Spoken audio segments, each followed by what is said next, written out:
We're here once again. It's your boys, the Draw Boys, back at it. I missed everybody so much. I missed you all too. We've been gone for a few days. We've been absent. We skipped last week to celebrate the birth of this fine country. That's right, Bobby. We celebrate the birth of America. Do you have any good my soundboard's broken at the moment. Do you have any good sound drops for America? Um.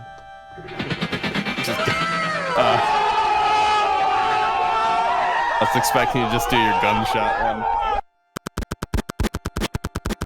Whoa, you're pressing it too fast. It just sounds like nothing at all. It's going. Oh, come on! There you go. That's pretty American.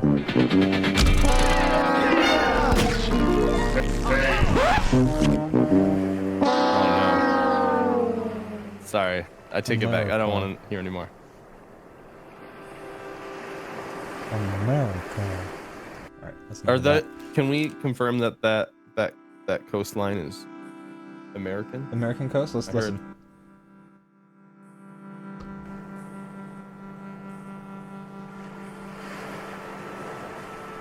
I mean, it could easily be a lake or an ocean. That's the wrong button. The close-ups don't work. That sounds like the Pacific to me. Yep. But this side of it. Oh god. Yeah, yeah. Yeah, we just visited the farm for a second. We did visit the farm for a split second. I forgot that CC left stands for Critter Cam close-up. We gotta do another Critter Cam soon. Mm-hmm. We gotta retool it for the honk puppets. Sure. I've been enjoying the turtle and tiger one that's been playing on all the social media lately because that was my favorite one, I think. That one ended up being a lot of fun. I appreciated what we ended up doing with it. But it's making me, chuckle a little, exhale a little air through my nose. I've been seeing it on the TikToks, and I'm going. You're doing something. Yeah, I'm doing that for sure. Yeah, it's a good one. It is a good one, yeah. I was happy with the end. It's funny because it's every single time. Like I start editing, I'm like, we probably fucked this one up, man. Like this is gonna be so hard to pull funny content out of, and then we did a great job. I didn't feel that way about that one because like even while we were filming it, I was like entertained. Usually as we're filming it, I'm like, God, we suck. But that one, I'm like, this is like, I was like trying not to laugh the whole time. Like that one I was actually entertained by the whole time. So that's right. Yeah, that was good. A good one. Check it out. Check it out. Check out Critter Cam on the YouTube. Oh, we got Mad Lad Twitch in the chat. Oh, Mad Lad. Oh. Look at this guy appreciating us. Mad Lad. I don't know if you know who Mad Lad is, Brandon, but they made a very lovely film for Joel Haver's contest year 1 and year 2. And they actually commented on our videos. I think I actually ended up watching their first video for the first competition because I was doing that thing where I was trying to watch everyone's videos from the competition. You went all in. And I happened to catch Mad Lad's. Or I think Mad Lad might have actually watched ours. I don't remember which happened first. But anyway, Mad Lad's the homie. Mad Lad's been very supportive. Either way, videos got watched, you know. Videos got watched. We're happy to have you here. Folks, check out Mad Lad's Joel Haver contest entries. I think they're quite funny. I think that they're of the ones that I watched, they were quite entertaining. What's the YouTube channel? Can we drop that, or is that? Oh yeah, Mad Lad, feel free to drop a link in the chat, by the way. I don't think we've restricted links in the chat. I'd be surprised if we did. But, I think I saw his first. Okay, cool. Well, hey, I appreciate you. Exclusive. Mad Lad's been coming into my streams, and I'll tell people, I appreciate you, I appreciate this, and then they always call it out. You saw theirs first, and then they gave you a pity watch. That's right. We appreciate it. Thank you. Thank you so much, though. Thanks for being the homie. I appreciate it. Yeah. And they appreciate our appreciation. What we're doing right now is we're actually working on puppets. So, folks, this is a different setup than we normally do. We call these episodes Progress Fests. Kind of stems back to when we would work on Waterlogged. We've been collaborating for like over 15 years on different things. Since so like middle school, I would say. Pretty close to that, yeah. Mm-hmm. So yeah, every time we were like, we need to get some shit done, we're behind on schedule, we're like, let's do a Progress Fest. And so that name has been it's nice that we have like a running thing. It's not like necessarily a joke, I would say, but it is like a thing that we No, in fact, it's the one. We're not kidding around. We're very serious about Progress Fest. We're deadly serious. Yeah. Absolutely deadly serious. So today's Progress Fest is about getting done puppets for DrawBomb Tonight. Which I don't know if we've talked too much about DrawBomb Tonight on the show. Have we? I don't think so. At least not in detail. No, probably not. So DrawBomb Tonight is this new thing we're gonna try out. So we really enjoyed making critter cams. We've enjoyed making the movies for Joel Haver's contest. And we were kind of looking for a good outlet to like do more videos like that, do the fun improv, have these puppets that we're like working with. And we kind of came up with the idea that doing a sketch comedy show where it's like 5 minutes is devoted to this one topic, and then we shift gears, and 5 minutes is maybe dedicated to this one. Maybe that's not how it's going to be edited, but like in terms of recording, maybe that would be like that sort of flow. But that would let us kind of balance a whole bunch of different ideas to improv, kind of keep things fresh, have it be a fun little thing. And so yeah, DrawBomb Tonight is our attempt at, and it's going to have a frame story of being a late night television show, hence the name DrawBomb Tonight, kind of like a Conan O'Brien sort of thing. Your Jimmy Kimmels, your David Lettermans, and we were gonna do that, and then that was gonna like sort of segue into the skits, and yeah, I was thinking of doing more like a Jimmy Fallon thing, so maybe like we just draw like The Rock playing Jenga, or like or Nicole carpool Kidman, karaoke or something like that. Doing like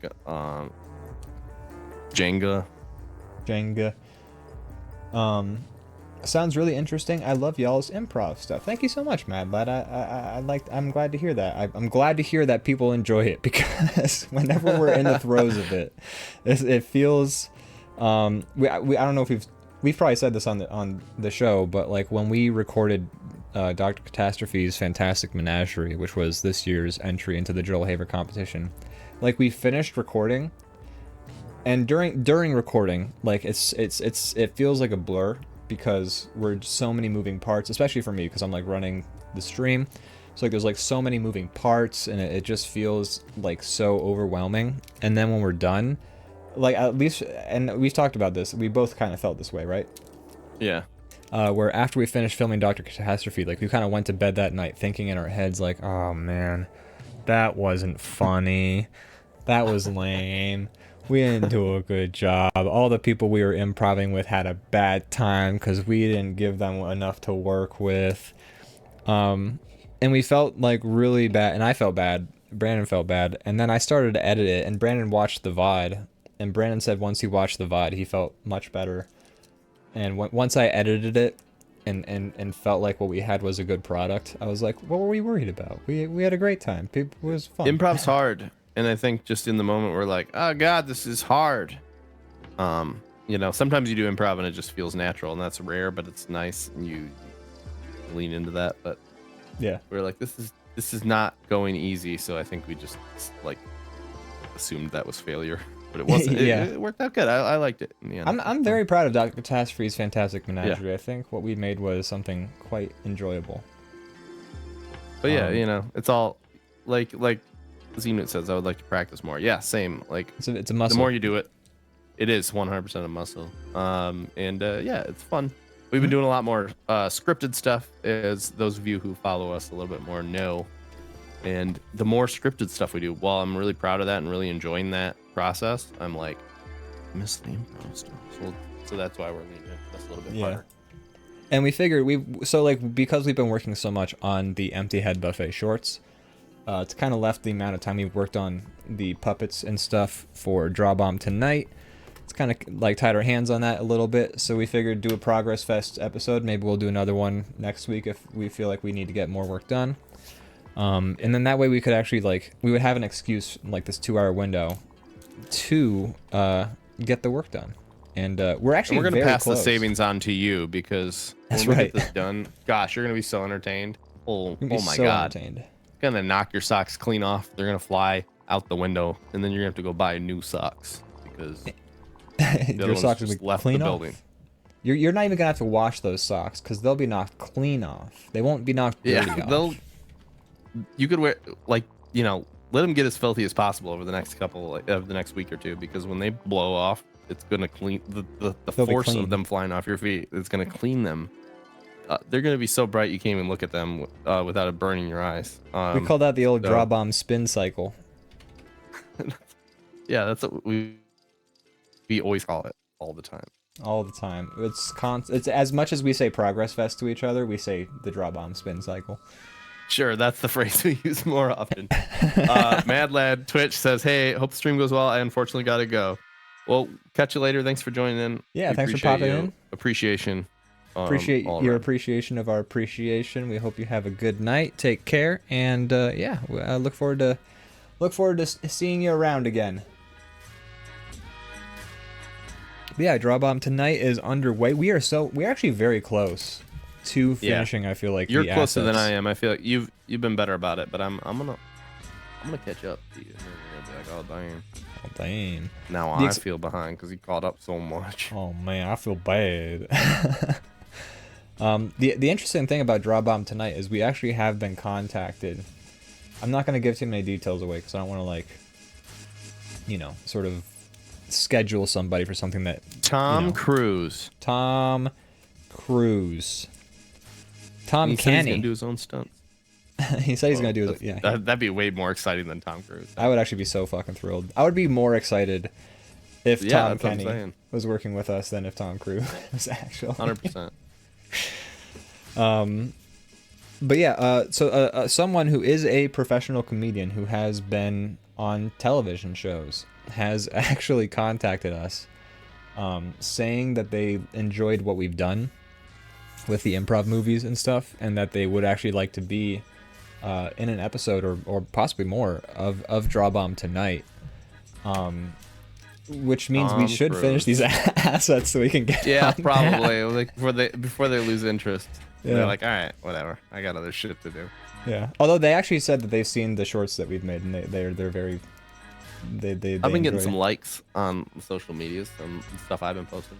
Actually, I was very surprised. So like with a couple of the shorts, we put like the name of what we're parodying directly into the title, which I feel like helps discoverability, especially if people who are like looking up Zelda stuff. Wow. Oh, Leviathan dude. Hey, I'm late again. 31 months. That deserves. Wow. There's a lot of wows, but I don't have my button ready. 30-month streak. We love you. Thank you so much. I don't know if I have a wow. Oh my god.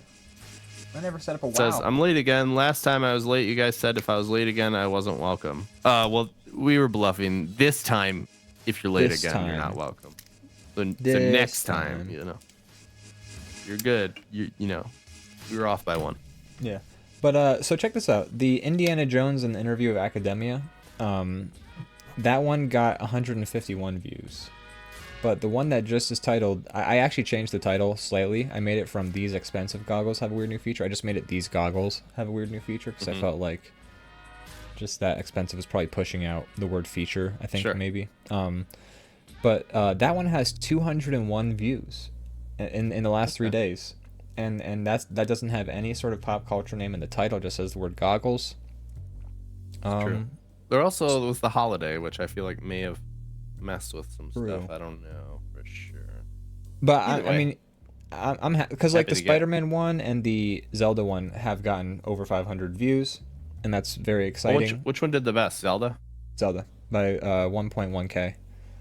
Um, but like having 200 views on a short that we released a couple, like we're getting, aside from Creator Cam episode 4, the empty head buffet shorts at least have all been getting over 100 views per short, and each one has garnered, aside from the Spider-Man and the Zelda, like the ones that aren't the Spider-Man and the Zelda short, let's take those out of the equation. Like Bros at a Bar is 106 views, shouldn't have said anything, 135 views.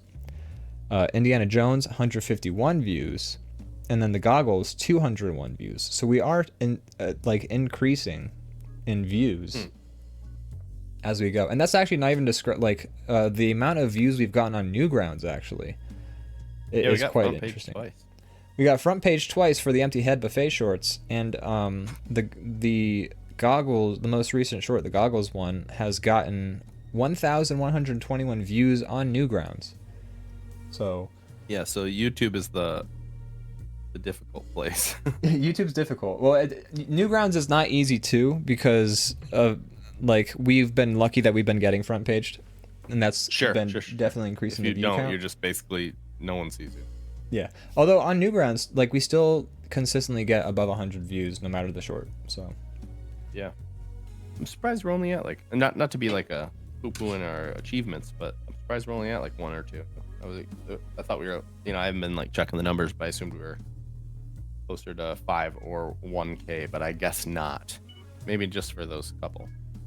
For the Goggles, the YouTube stuff. For the YouTube stuff, for all of them. I just assumed that was kind of where we were hitting, but I haven't been watching like the numbers. Right. Yeah. I mean, it's interesting, like the YouTube, and like trying to figure out what works on YouTube is very interesting. So like the shorts, for instance, we were talking. So the reason the YouTube channel has been doing so well, I would say, has been because of YouTube Shorts. Like we've been participating in YouTube Shorts, and like they were working like the bomb.com. They were working great up until mid-May. Like the shorts would get usually 600 views, maybe over 1,000, pretty consistently until about mid-May. Then all of a sudden, I think they throttle you the more successful you get. They do, actually. I've actually found that out. I've been watching a few.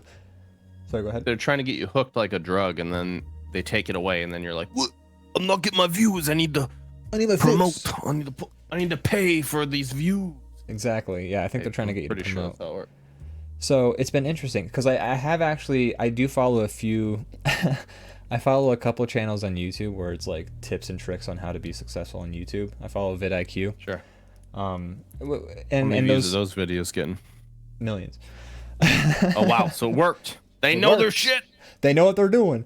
vidIQ actually has their own plugin, which I did download, and it seems like it would have useful features, but I just felt like it bogged down my interface too much, and I didn't like. I would have to pay money for us to really get functionality, I feel like, that we could use out of it. But and it's weird because a lot of their tips and tricks is like find your niche. They always pronounce it niche. and it's like we have the correct way. yeah. But it's interesting because like that's like the main advice they give is like find your niche, and it's like we have. Yeah, that's not real advice, I don't think. It's interesting. But that's so like the basic advice for like somebody who's like, I want to be famous on YouTube, but I don't know how. Like, and that's all they got. I want to be on YouTube's, and that's their first thought, and then they start wanting to make videos. It's not advice for people who are like actively putting stuff out weekly. Yeah, who are like or daily. I don't want to say we're born content creators, but we do have a history of making things and knowing. Sure, I'm not saying we're like amazing at it or anything, but we at least are like, we have a niche and we're like focused on it. Yeah, like we know we're trying to do. We have been for like over a year. So mid-May, so like the shorts were getting 600 consistently up to like over 1,000 views per short, and that would really bump up our subscriber number. And then at some point mid-May, and this may coincide with I noticed that YouTube seemed to not appreciate the fact that our friend's name was Greg Wazdik, which contains what is a slur within the spelling of that last name. It's just his name. It's his name, but if you try and type it in the WWE character creator thing, they will censor it. I found that out the hard way. Not with his name, but just trying to type a description for a character, and they'd be like, I would have You're trying to two use the separate slur, words. and it shut you down. Yeah, I would try and write slurs in the description, and it would just block it, and I'd be like, man. Man, can't do nothing these days. I thought this was America. What is this cancel culture shit? But mid-May, the shorts stopped doing well. We started getting 0 views, 100 views, 9 views, 100 views. And it was really weird. And 65 views. And we were like, did they change the shorts algorithm? And then sure enough, I actually got it confirmed that they did change the shorts algorithm around that time from the vidIQ channel and a couple other channels. I feel like these DrawBomb guys are climbing the ranks too fast. The system. They're blowing up the charts. I think what it was is like short form content, like vertical form content, is apparently hard to monetize for the big channels. So they kind of cared a little bit less about trying to chase the TikTok around that time, but they might be picking that back up. But anyways, the algorithm changed, and we were actually having a hard time getting views in the shorts for a while. 11 views. Some of these still did pretty well. Some of them would still get over 100, but it seemed like the algorithm had changed and like it was more of an uphill battle. But lately, especially with the Critter Cam stuff, like here is like baby. the last week, 4 days ago, 1.7k views. The very next short, 1.6k views. 200, 300, 369, nice. And then today, so the answer is we were right. Dr. Catastrophe is just terrible, and no one likes it. No one likes Dr. Catastrophe. It's so fucking stupid. We should have never. Yeah, no one likes it. We were right. We were correct. But then, so like 1.7, 1.6k, 200, 300, 369, 2k, 185, 1.7k, and it seems like we've been consistently getting above 1,000 views on the shorts lately, which is encouraging. That's been me. I've been watching it 1,000 times. 1,000 times. I'll do it. I watch everything 1,000 times just because I'm like, I hope I make $1 by doing this. I hope I get that money. So it's been interesting. It's been a ride, but the shorts have been working. We're gonna keep it up. We need to make more things that we can make shorts out of. And that's also part of what we're working on right now. Exactly, yeah. We can definitely turn these into more shorts. And like the nice thing is, once we record episodes of DrawBomb Tonight, we could probably record a couple episodes in like one sitting, honestly. Depending on how things go. Like, anyways, we're excited. We should get work on it done so that we can have that well-known I wouldn't say well-known, but known comedian on the show. I think it'd be a great boost to just have somebody who is a professional improv person, by the way, like somebody who knows what they're doing. Real quick, Leviathan Dunn says, Sake, yo, when you were a young artist, did you dream of being front page on Newgrounds someday, or maybe when it was in its prime? Yeah, I did actually get front page a few times when it was in its prime. I did actually. I actually, the first time I think I got front page is I animated this really crappy music video for Hate to Say I Told You So by The Hives. And I actually had to contact Wade Fulp because the file was like 3 megabytes over the limit at the time. And I was like, hey man, could you upload this video for me? Because it's just a little over and I can't get it on the website. Just a little bit over. Oh, it's a little over. I'm 14. I'm trying to do your voice when you were a child. Oh, Mr. Wade Fulp. Mr. Wade Fulp. Please. I will whittle we both if you put this on your website. And so like he did, and he said like, hey, just trying to figure out how to make your file sizes shorter. Wade was pretty chill to me, and when he uploaded it, he also put it on the front page for a week or so. So I did actually. And I've been on the front page of Newgrounds a non-zero number of times, like maybe more than 5 times actually in my life. So it's not like And every time it's Definitely. been, I'm absolutely thrilled every single time. Yeah, it's awesome. Yeah. Cool of them. I think that's why it's a good community. It's like it's not as it's a big community and it's a well-known community, but it's also like it's like you have a chance there. If Yeah. that makes sense. Like You can, like, they're not. it's not because we're so much better than everybody else. It's like everybody has that shot. Like, Yeah. getting there. Like I would say Tom Fulp. I still feel like he's never lost the dedication to supporting independent artists. Yeah. Which is really cool. It's cool to have somebody like, and also like, I feel like this needs to be said, but Newgrounds is the reason that YouTube is able to exist. Like, Sure. Newgrounds was the first website where you could make an account on the website and submit content to it. It was the first website to do it. I think so. I'm pretty sure, yeah. I mean, it started before 2001. The internet was. I mean, you could technically forums, I guess, but like Newgrounds would host for you, like, and you could post it to it, and that's why they had the Blam system, is because like they had to figure out what cartoons they were gonna host. Right. That's fair. You know, limited server space and stuff. But yeah, I mean, if I am correct, Newgrounds was the first website designed where you would make an account and then you could upload content to it and have it be viewed like the regular content on the website. Which I think is huge, and I don't think Newgrounds gets enough credit for that. Yeah, that's awesome. One year we also won a contest. Oh, that's right. We won And then 3rd place, I want to say. what did they give us? I don't remember. There was some money, and then They gave us $20 and a T-shirt, and I got to keep the T-shirt. was it $20? I thought it was more than that. It might have been $50. It wasn't like a shit ton of money, but it was. No, well, that doesn't matter. I mean, regardless, Yeah. it was cool to win. Oh, absolutely.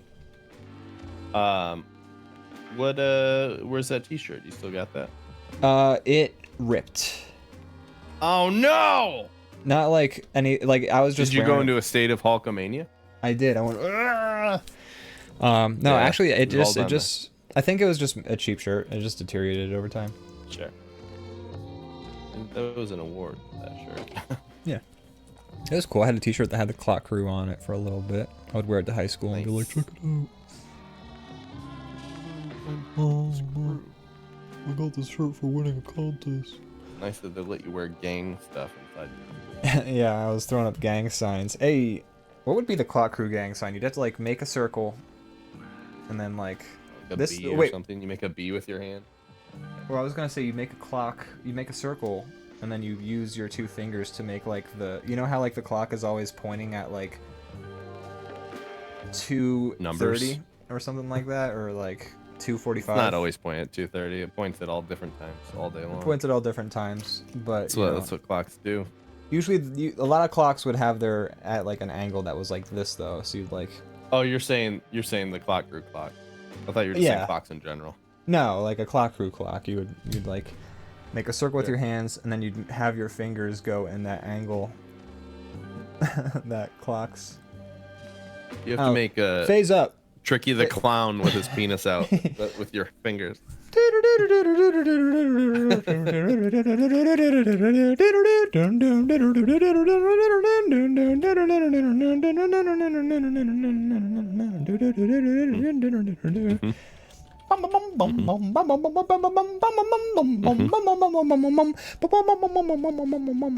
Alright, I'm done.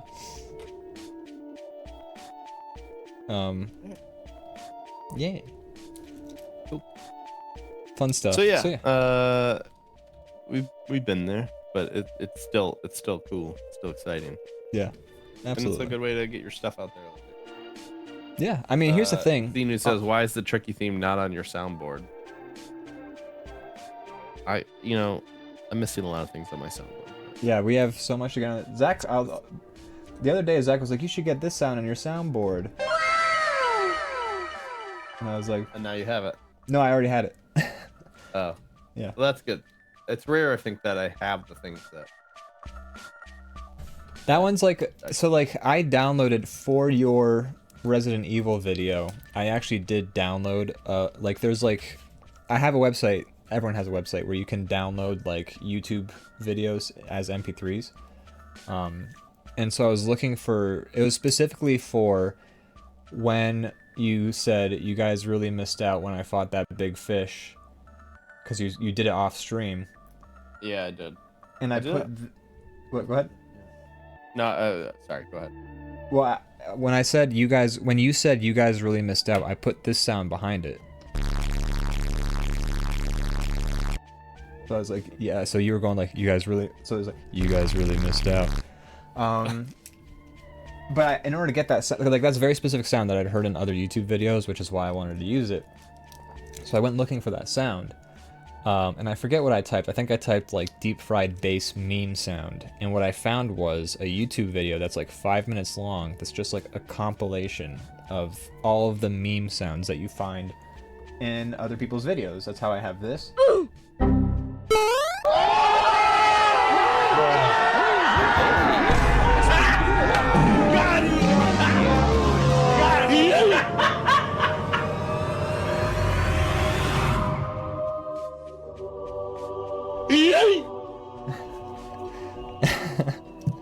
It's loud. I'm sorry. It's loud. I'm sorry. It's all right. Okay. But that's where I got all those sounds. Actually, it was the same video.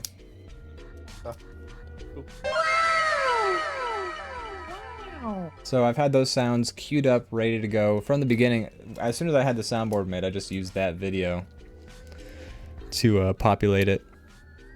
I made my soundboard, and there's some goodies in there, but I made it like fully like, I think these will be useful. But now that I've like been at it for a while, I should go back and retool this thing and take out the ones that don't come up and add some good shit, you know, up my Separate the game. wheat from the chaff. I need some new drops. That's fair. I actually, like, we have a, don't we have a list somewhere of like what we should add as a soundboard thing, or? I think we've done that, yes, but I don't know if we've put it into effect. No, we have not. We haven't looked at it since we made that list, I think. We have a lot of lists, actually. We have so many lists of things that we need to do, but we just Well, that's haven't because we all have undiagnosed ADHD, so we have to make lists of everything. That's true, yeah. We have a list of shorts that we've But never made. My theory is everyone in the world has undiagnosed ADHD. I think we all have, I think it's a spectrum. I think we all have it in different degrees, you know? Because, like, Sure. I mean, this is complete pseudoscience, and I am not speaking with any authority, but, like, we were not made to sit in cubicles or sit down all day and stare at a thing for, like, 8 hours at a time.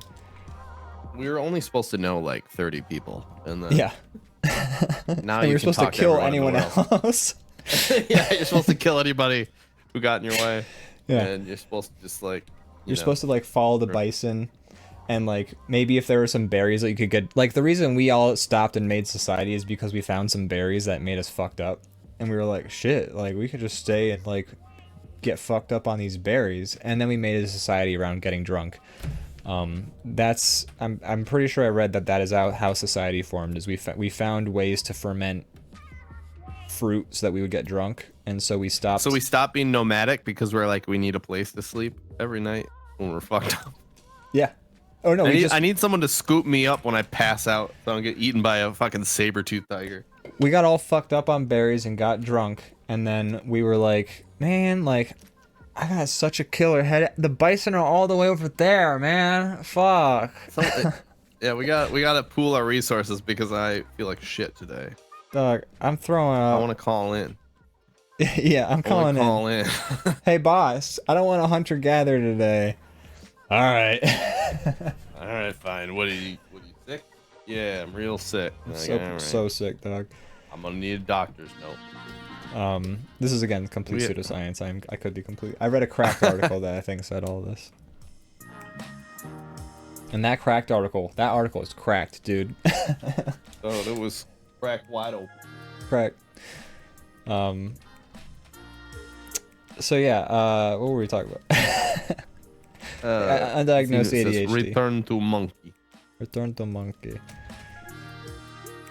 I mean, you watch monkeys' behavior and you're kind of like, okay, so same, except they're just more willing to murder and throw shit and like jerk off in public. Yeah, like we'd do all that stuff too if we weren't like, oh, we're just gonna go. I'll go to jail. I'll be embarrassed. Otherwise, I'd totally murder and throw poop. I'd fucking jerk off in public. I'd do a murder in the morning and throw poop in the afternoon. Throwing poop in the morning, poop in the evening, throwing poop at supper time. Use a frog as a fleshlight. I want to use a frog as a flashlight. You can throw poopy anytime. Return the monkey. Boy, why doesn't anyone watch her? Oh man. All right. Hey, people watch that video of a monkey using a frog as a flashlight. Okay? That's more views combined than anything we've ever made. So true. What does that say about the internet? Here we are providing quality content. Just like murdering people's ears with all my soundboard sounds playing at once. Oh, you did.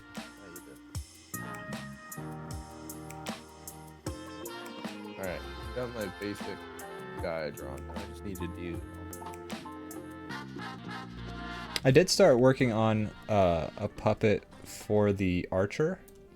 Well, I have one of the archer puppets done, but I have my work cut out for me because like there's 4 archers visible. I haven't helped with that one at all yet, but I can. Yeah, that's okay. I mean, I feel like if we get our own separate projects, like maybe we can segment or something like that, but I got like an archer guy here.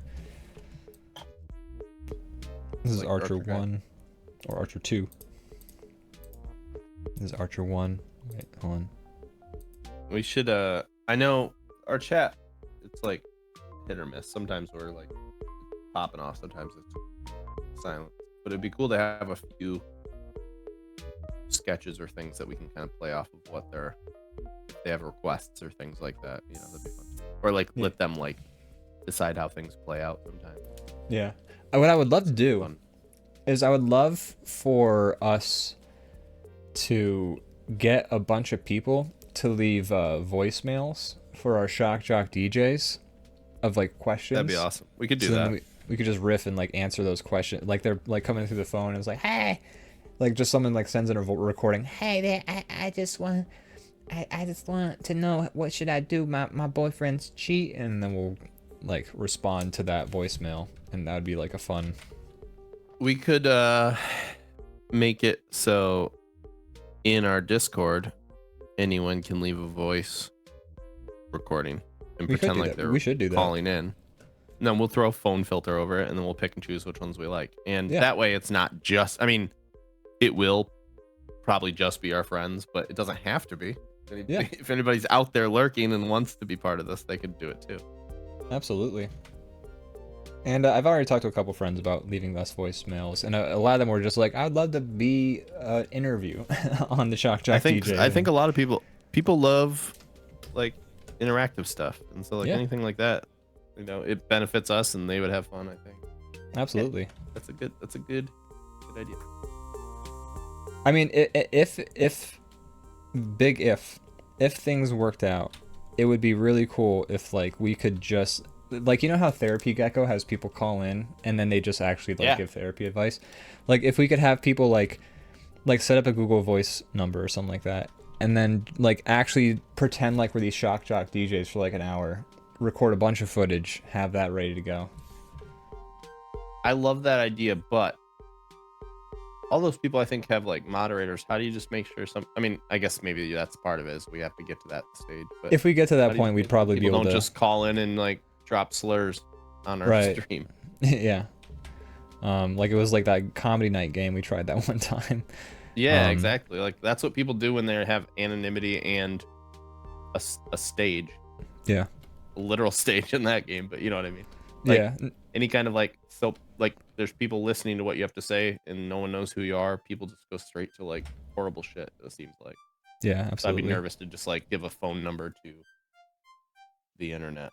Yeah, having like if we were to get to that point where like we have enough people where like people we don't already have, like I feel like every viewer that has come in, aside from like again the randos who come in, like I feel like we know every viewer of ours, like to some extent. Like we know them, or we at least know like what the connection is. Like we may not know them, but we know like how they found us or what they're like. You know, we've like networked in some way. Like I saw your stuff, you saw my stuff. Like if Captain Sheepy were to call in, I feel like we could take that call. I feel like we've known, like Sure. we Sure, don't know Captain Sheepy. But I trust that they wouldn't use that platform for evil. Yeah, Captain Sheepy we've interacted with enough through the stream, through the Discord, where I've gotten a good sense where I feel like they would be respectful and they wouldn't do that sort of thing, you know. So like I feel like and you know, a lot of our viewers are like they're the people we already directly know, or we've at least had them around long enough where we trust them and we don't think that they're gonna pull some crazy shit like that, I think. But also, if we were to get to a point if Twitch would punish you for like a stranger saying something, although I don't want to give platforms to like crazy Twitch popping. If you get well known enough, Twitch just like, will... and you shut it down, you know, like I don't know.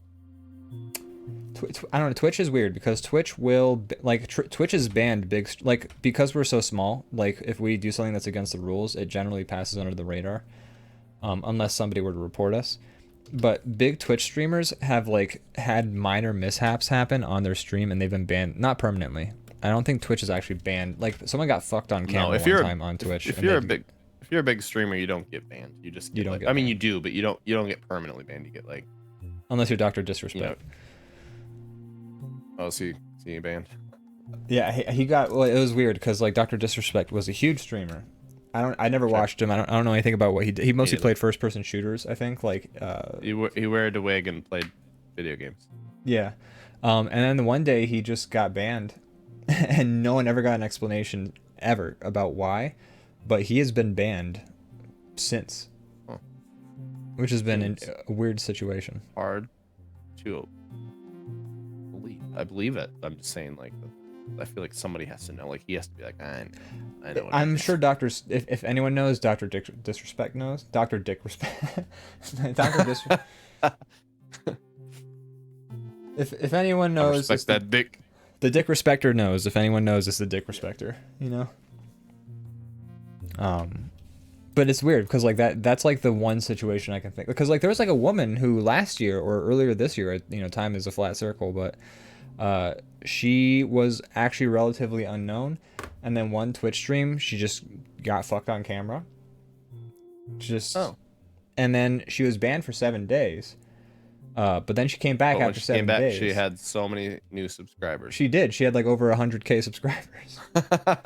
it launched her career. I mean, it wouldn't be the first person that get that bag had their career launched in that way. That's very true.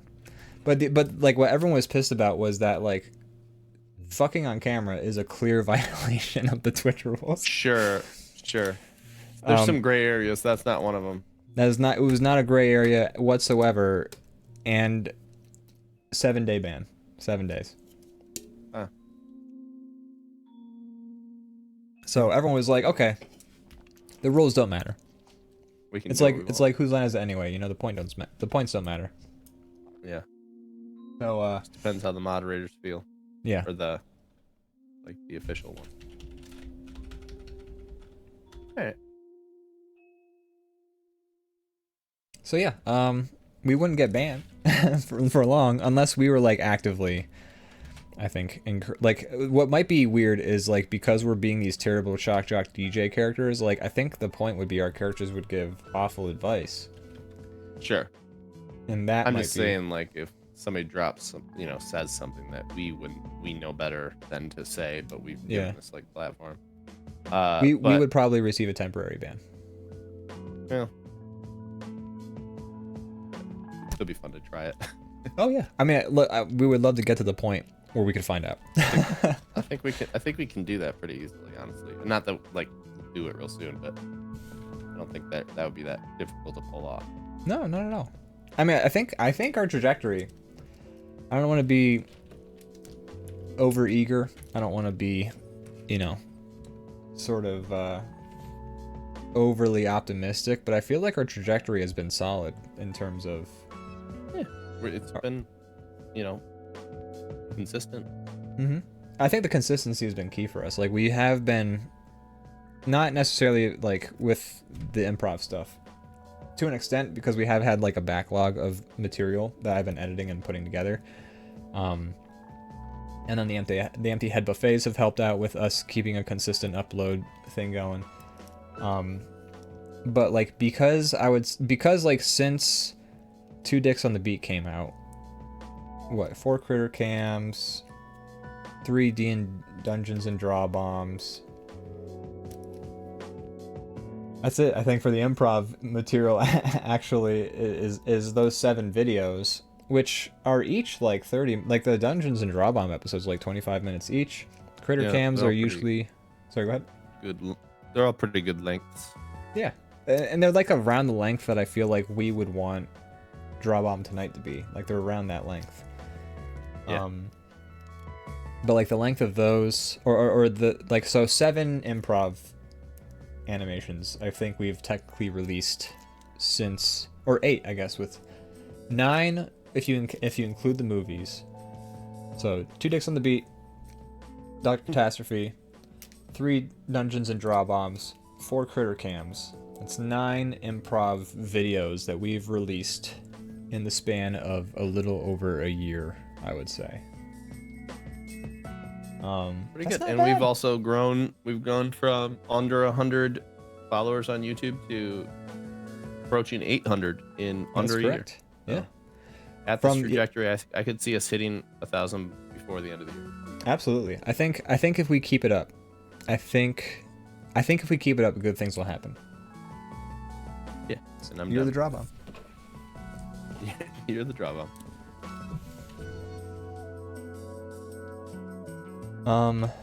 So yeah, I'm excited. I think we should. I'm excited for DrawBomb Tonight. We should also try and get Dungeons and Draw Bombs going again soon, maybe, if we can. I know it's. Yeah. We actually did have a plan to do more episodes, and then we got distracted with this, I think. Actually. Yeah, maybe we want to like retool it a little. But yeah. That'd be down. Yeah. I think Matt would be down. I mean, either way, if we keep up what we have been doing, at least with this consistency, with this level of like quality, and we're just getting better, I think, as we go on. I know I am. I don't know about you, but I know I'm getting better. Getting better all the time. Can't get no more. I'm just kidding. You doing great. Doing great, baby. Oh, thank you. Sweetheart, you've been wonderful. No, I think if we keep up the good work, something will happen, I think. I'm having fun, and that's something. I'm having a good time. And it's like, yeah, it's creatively like, I got my own stuff, but this is satisfying. It's like, it's fulfilling, even though it's not making me money yet. Yeah, absolutely. I'm excited to have some DrawBomb Tonight episodes under our belt. I feel like that would be huge. Yeah. And yeah, I think if we keep it up, this will be the year of the DrawBomb. I think that. All right. Or the year of the beginning of the DrawBomb. I'd like to make that. This isn't the only year of the DrawBomb. This is the year of the beginning. The first year. The first year of the DrawBomb. But that's kind of been. This is a kind of an inside joke to us, I guess, is the year of the DrawBomb thing. But what was it? Was it like January, like the first day of January or something like that, where we were talking?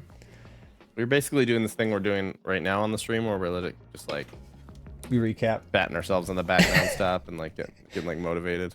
Yeah. But yeah, that's where it started. Yes. We were like talking around January, beginning of maybe end of December, I think, and we were just like talking about, wow, I can't believe all we've done. Isn't this crazy? I'm so proud of what we've done. And I was like, it's the year of the DrawBomb, baby. We're gonna make it happen. This is 2023, the year of the DrawBomb. So we've been kind of using that as a rallying cry, I feel like. Yeah. Anytime something goes our way, we're like, well, you're the DrawBomb. So. You're the DrawBomb. So that's why we say that. And I think it's been right. I think we've been correct. I mean, at least compared to the other years of the DrawBomb, this is the year of the DrawBomb. This has been the year. Happening a bit more. And you know, you guys are all here for it. Couldn't do it without you. Yeah, we couldn't do it without the lovely people. Like, Mwah. mwah, mwah, mwah, mwah, mwah. Hey, that's too much. I'm sorry. Yep, yep, yep. But yeah, I'm excited. I'm excited for us to make more stuff. I feel motivated to make more stuff, and I'm enjoying it. Yeah, and I think like I said that like, oh, only 20 people watched Critter Cam episode 4. The fact that 20 people clicked to me is amazing, and the fact that we've gotten like the amount of people who have watched stuff we have made this year alone. Yeah, we have a lot of watch hours. We have a lot of watch hours. We have a lot of watches. That's a weird thing when they accumulate it, because then you look at it and you're like, so I prevented people from accomplishing things like 100 hours worth of stuff that could have been done. Yeah. Or more. I don't know how many hours we have accumulated. We have total. 227 in the last 365 days.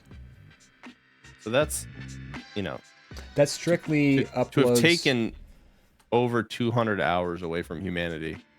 And that's not including views, or that's not including shorts. Like, shorts don't count towards that metric. That's strictly our actual like videos, horizontal format. That's like a team of like 5.5 people working full time for a week that we've taken. We have ruined American productivity, or the world's productivity. Oh man, capitalism is really mad at us. Oh jeez. We're the reason nobody wants to work anymore these days. They're always complaining. People don't want to go to work, and they're too busy watching DrawBomb. That's what it is. We're close to 800 subscribers. In order to be able to get ad rev, in order to get ad revenue on YouTube, you have to get 1,000 subscribers, and then either 10 million views on your shorts, or 4,000 watch hours of your non-short content. Which, once we hit that 1,000 subscribers, I feel like our next gold tackle should be the watch hours. I think we should and DrawBomb Tonight would actually be a great way to do that, because 20-minute episodes, say like 10 people, and it would hopefully be more than 10, but like say 10 people. Do you think they'd be 20-minute episodes? I mean, I feel like when we're improving, it like takes a little bit.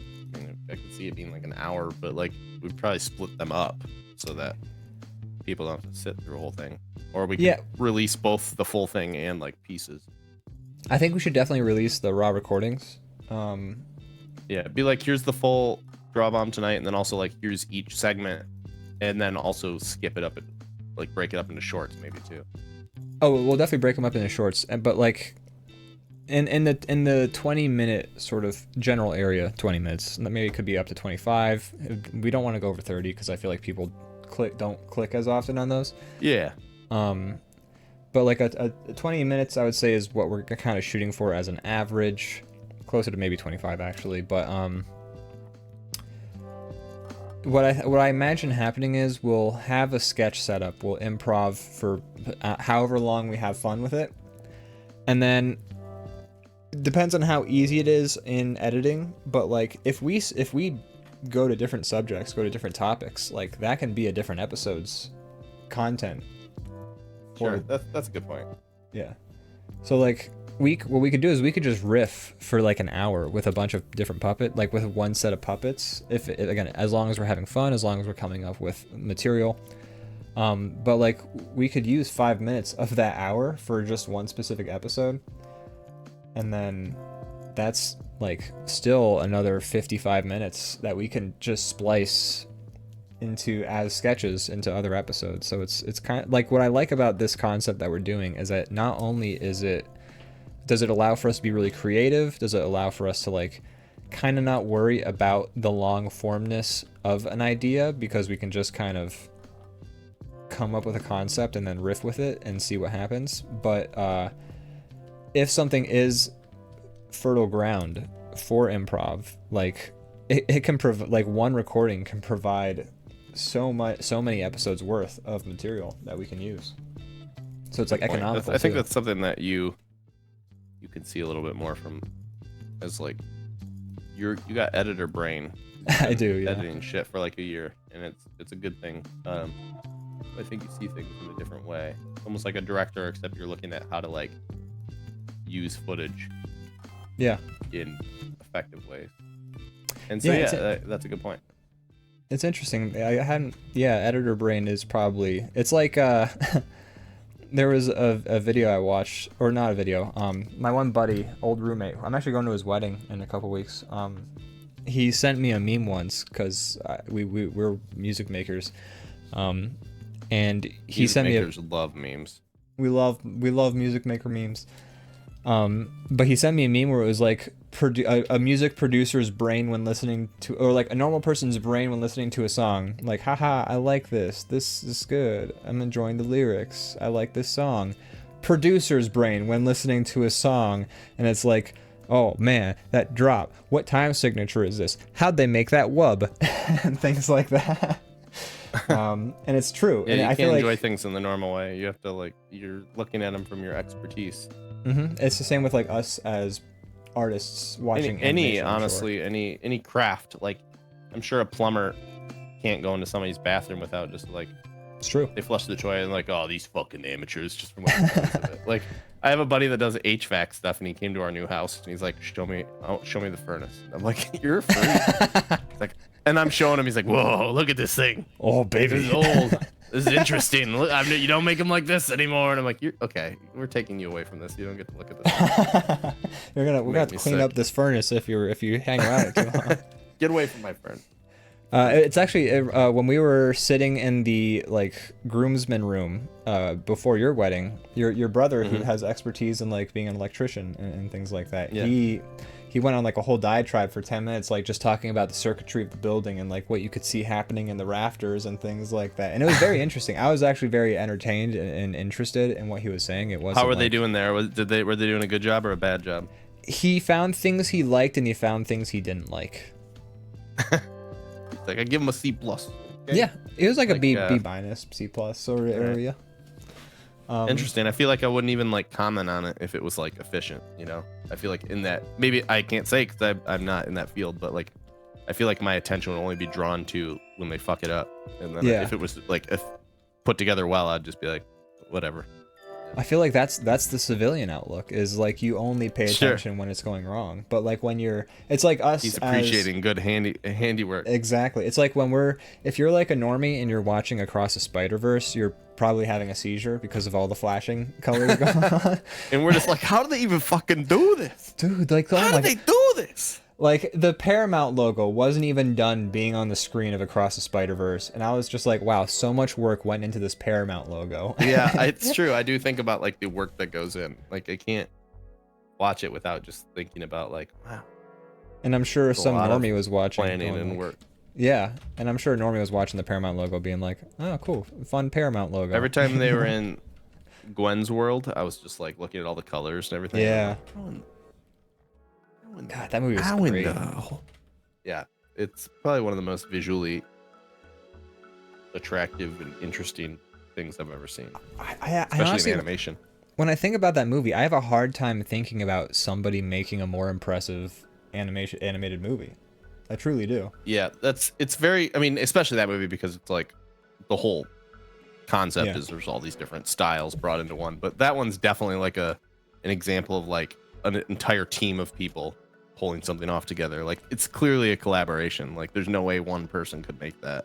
Yeah. Because the whole concept is that it's so many different visual styles, but it just uses that in such a effective way. Yeah, they did not waste a second. It again. It's such a good movie. They didn't waste a second of that movie. Every moment, and like look at every frame basically. Yeah, there's that saying, every frame a painting or something like that. That's what Spider-Verse definitely felt like. It felt like it's definitely true about that movie. Yeah. Yeah. And so like I have a hard time imagining a movie being more like, I feel like that movie is the pinnacle. Like, I can't imagine it getting more impressive than that movie, like visually, for things. Like, just in terms of like density. It's so dense. Yeah, I don't know how you do. I mean, it's like busy, but like effectively busy. Not like I wish they need to chill out. There was a couple moments Like I it felt was that like way. Very yeah, maybe that's true. split second moments. Maybe, but like regardless, they more times than not they were like it's busy, but like in a very like effective way. And I'm like, how do you even like plan for this? Yeah. And yeah, like you were mentioning about the Gwen scenes, like it was so cool how like the Gwen scenes were like these watercolors, and like if things were sad, the watercolors would start to like bleed and drip, and like Yeah. the background was actively showcasing. And the like, colors the were emotions. always stylized. They were never like the normal colors that you'd Yeah. expect, you know. It was, and it was always about like the colors were always enhancing the emotions. Yeah.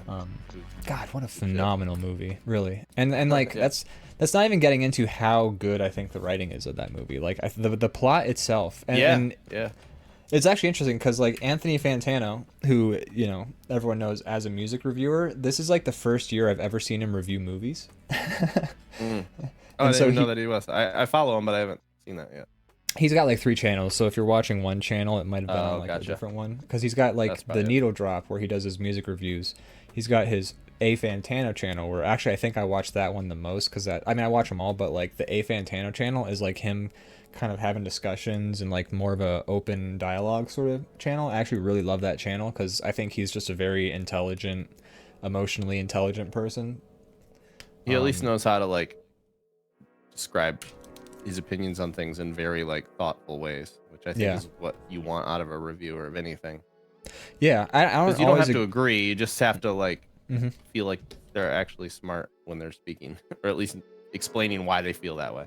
Yeah, if I don't have to agree with you, but if you can describe why you don't, like, I'm never gonna argue about an opinion anyways, because like if you feel a way about something, that's fine. Like you're just like, Yeah, it's valid. even if you can't explain it, like you feel that way, and that is equally as valid as being able to explain your feeling. Although it requires more emotional intelligence, I think, to be able to describe why you feel that way about something. Which I feel like Anthony Fantano has a lot of emotional intelligence, and he just comes across as a very intelligent person in a lot of aspects. I'm a bit of an Anthony Fantano simp. What can I say? But he's great. He's great. He's great. So like he's reviewed Spider-Verse, and he's reviewed Beau is Afraid, and I think he reviewed one more movie so far. Curious what he thought about that one. He loved Beau is Afraid. I like. Oh, okay, I like Ari Aster, but I've kind of heard so many mixed reviews. People were like, I don't know. I wanted to like it before it came out, and that like I was hoping it would be good. So I've just been interested. I haven't seen it yet. You should watch his review. I don't think he goes into too many spoilers. I don't think he gives spoilers, but I do think I know he at least gives a warning.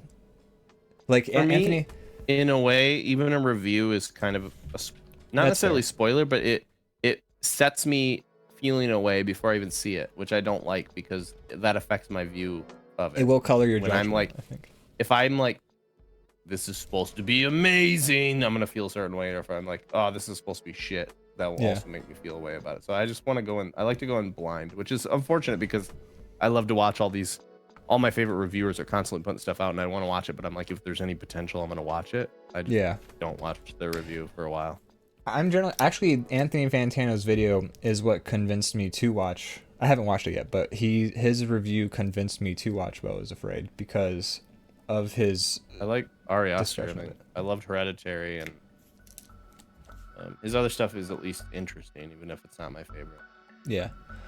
I just like that's all I look for anymore. My standards are so low. I just want a director that makes stuff that's unique and interesting. Yeah. And like not everything else I've seen, because I'm just so like jaded and bored.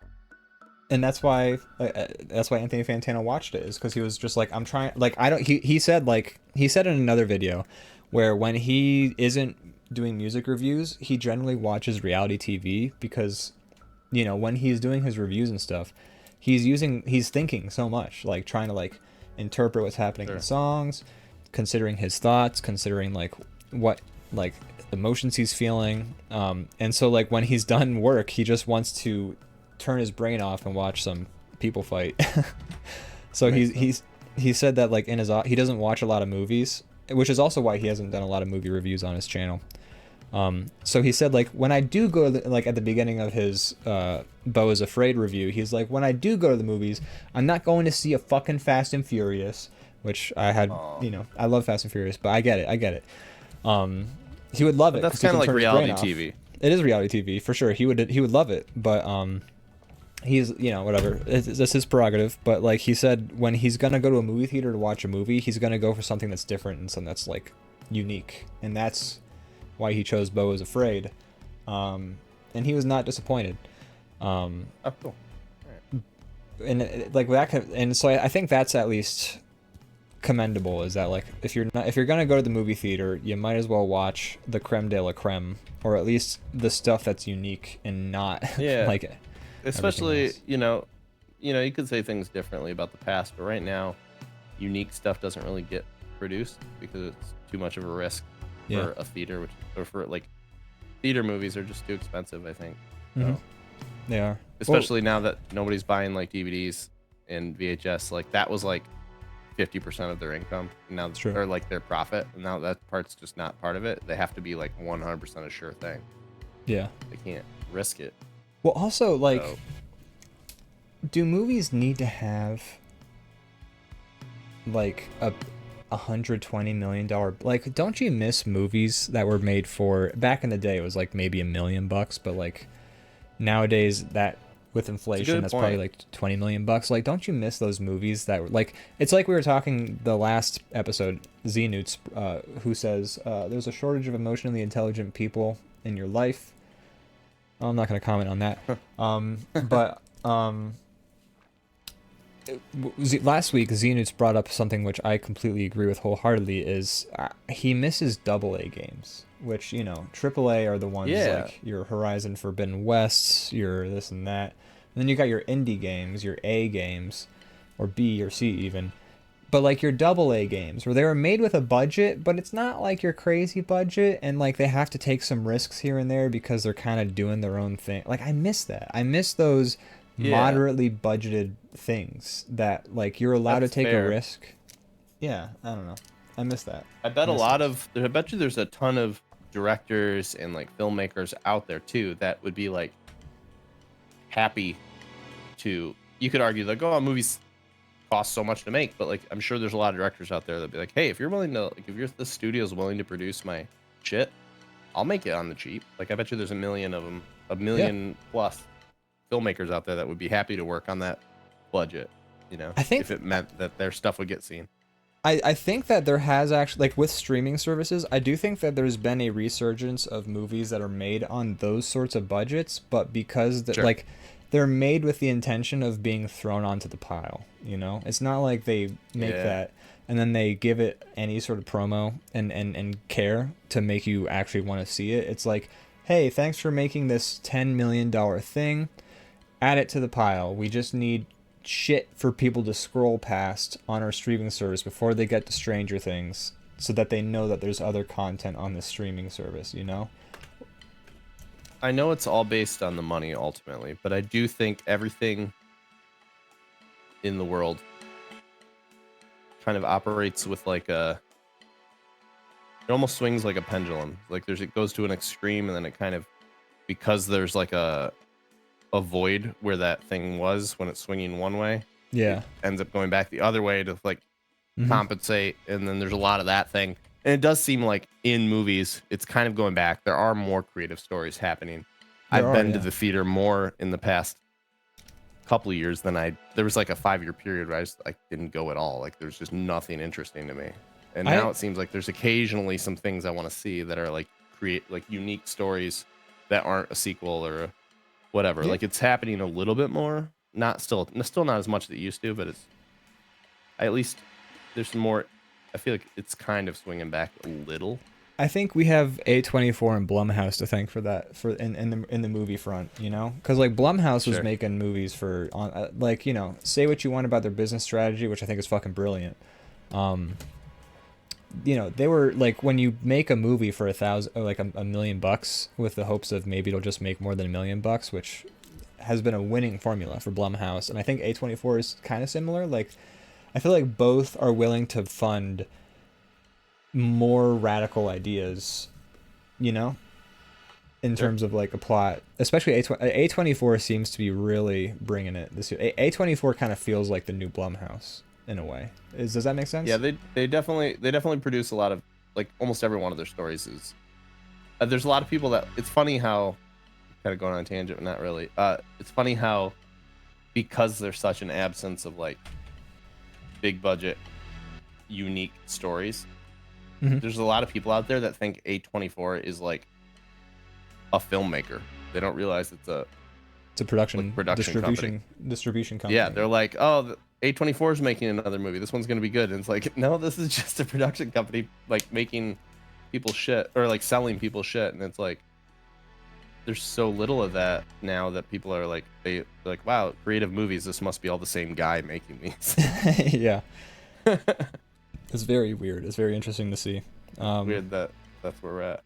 Yeah, but I'm glad that A24 and Blumhouse exist because they are proving it's a viable model. Like, don't put $1 billion into a fucking movie and like go for broke on it. Make some small ones that like are decent. You know, like give people something new. And I feel like Indiana Jones is flopping at the box office. And Indiana Jones was like, we like, saw that coming a little bit. I don't we know. I did. don't know if it's any watchable or not. I haven't watched Red Letter Media once again because I kind of want to see it for myself, even though I know it's gonna be disappointing. What did they think of it? Did you watch that yet? I haven't watched it yet. No. Oh, okay. Oh, God. They always go for the same ones. Yeah. Can't say like. All right, I've started the timer. No, right. No saying that word. Deal. And I'm gonna play a sound if I hear you saying it. Okay. But yeah, I kind of was gonna say we should go on a little quick break, but let's finish the word ban. We start the timer. Let's finish the word ban, and then we'll go on that quick break.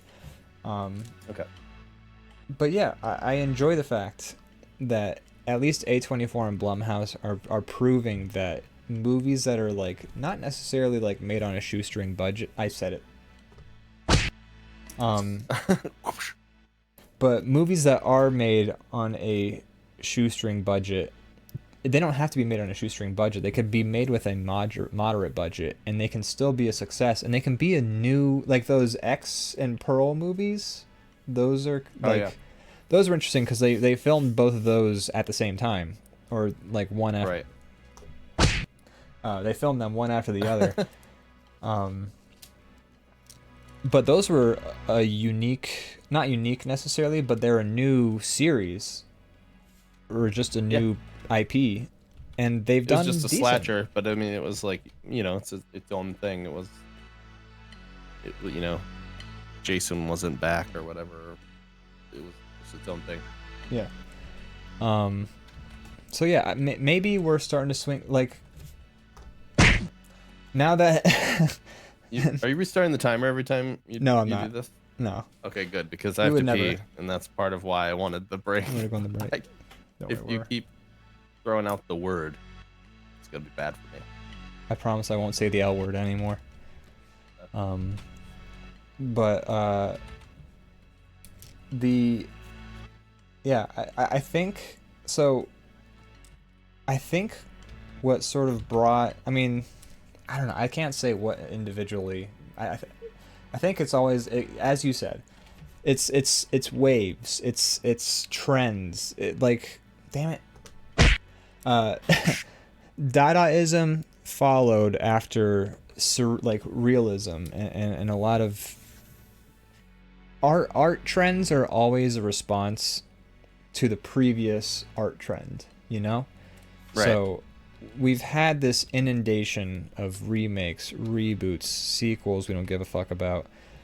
And there's like, damn it. the Indiana Jones movie, you would think would be safe, I guess. It would, not us. We knew it would probably flop. But as a studio head who doesn't know business other than line go up and you're an idiot, because studio heads are fucking idiots, and businessmen are fucking idiots, but you make an Indiana Jones movie and you're like, This is an Indiana Jones movie. This is hallowed ground. People will go to see this movie because Indiana Jones is one of the most profitable franchises, I assume, ever in things.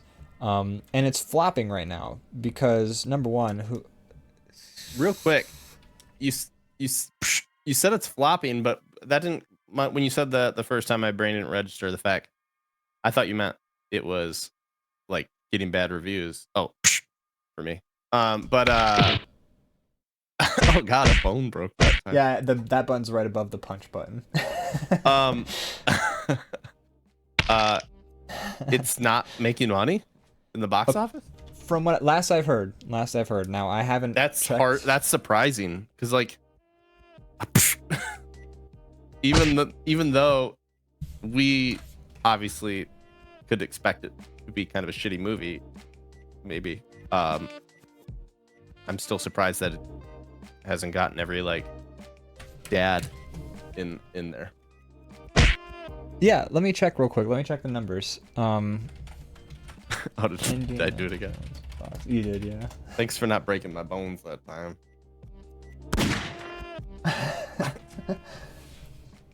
All right, this is just the latest headline from ABC News. Insidious 5 topples Indiana Jones before Mission Impossible launches. But Insidious 5 only made 32.7 million. But then again, like, Insidious 5 is made by Blumhouse, which again, their business model is you make the movie on the cheap. So if you make 10 million bucks, you still made a profit. Again, a brilliant business model. I'm surprised that more people haven't done that. I mean, I feel like that. That was the original. Oh, I think I made it just in time. You made it just after the buzzer. I think that was originally how films were. I mean, aside from like when they're fucking making like Spartacus or some like crazy shit that was like a Universal lot, like you know, a big production. I think that's kind of how all movies were made forever until like we hit that certain point where they're like, all right, CGI, Yeah, baby. we have all this shit to make fucking. I don't know what changed it, but yeah, now it's this giant expensive thing. Okay, I'm looking now. Indiana Jones and the Dial of Destiny debuted out of competition at the 76th Con. The film received lukewarm reviews from critics and was deemed. I've heard it's better than Kingdom of the Crystal Skull. Wow. Reviews from critics. It's amazing that it could surpass such a high bar. Well, so the Red Letter Media guys said that the first part of Kingdom of the Crystal Skull is solid because it's before it gets all wacky and like that. They enjoyed the opening of Crystal Skull more than the rest of the movie. I'll agree with that. From what I can remember, I was more hooked in the beginning, and then I just kept like bargaining. I still was like not as jaded. That was like a long time ago, like 12 years ago or something, 10 years ago. Yeah, God, it was so long ago. I wasn't quite as jaded, so I was like still like, okay. I was excited. I was pumped. Like now, you know, they were like announce a new Indiana Jones, and I'm like, fuck. But like at that time, I was like, new Indiana Jones, yeah, this is gonna be awesome. And then I went and saw it like opening night, and I was so excited. And like the whole time I'm watching it, I'm like, it could still be good if they just do this or this. And then like, then it just kept going, and then I'm like, oh. Yeah. And then like a flying saucer flew away, and I'm like, all right, I didn't like this. I could be wrong. I think the Red Letter Media. I remember you telling me about that whole like, because we were friends when that movie came out already, and we were already in pretty constant communication. And so you were like, I'm gonna go see the movie. Me and my brother were big Indiana Jones fans, have been since forever. And then you came back and you're like, oh man, don't. You know how at the end of Raiders of the Lost Ark, they're like, don't open your eyes. Don't go to see this movie. Yeah. I wanted to like it so much, and I did not. Yeah. Despite all my bargaining, I was really like, I know I just said the same thing, but like the whole movie, every time I'm like, okay, that was dumb, but as long as they don't make this mistake that I could see them making, I will still like this film. And then they do it, and then I'd be like, oh, okay, that sucked. But as long as they don't make this mistake. Yeah. And then they did that thing, and then I'm like, oh, shit. Shit. This looks bad for me. So I'm just I have to use the bathroom real quick. Is it cool if we do like a 1 minute break? let's You good with do a 3-minute break. Let's do the All right. 3 minutes. We'll be back Sounds maybe good. up to 5 minutes. We'll see. You know, it depends on how long it takes for us to pee pee and poo poo. Is my camera not working right now? Oh, I have I'm the just left on thing because I opened up the Wikipedia article and it takes up. Oh, the sure. screen. Nice. All right, we'll be right back, let's folks. throw that. We're gonna go pee pee poo poo, and then we'll be back. We're gonna be pee poo poo poo papas. Heyo. Hey there, folks. Yo yo yo yo yo yo yo. We are back. Yeah, I never told you the box office for Indiana Jones, but it was made on a budget Oh yeah, I wanna know. of 250 to 400 million dollars, and that's never usually including the What? marketing. The fuck is that kind of window?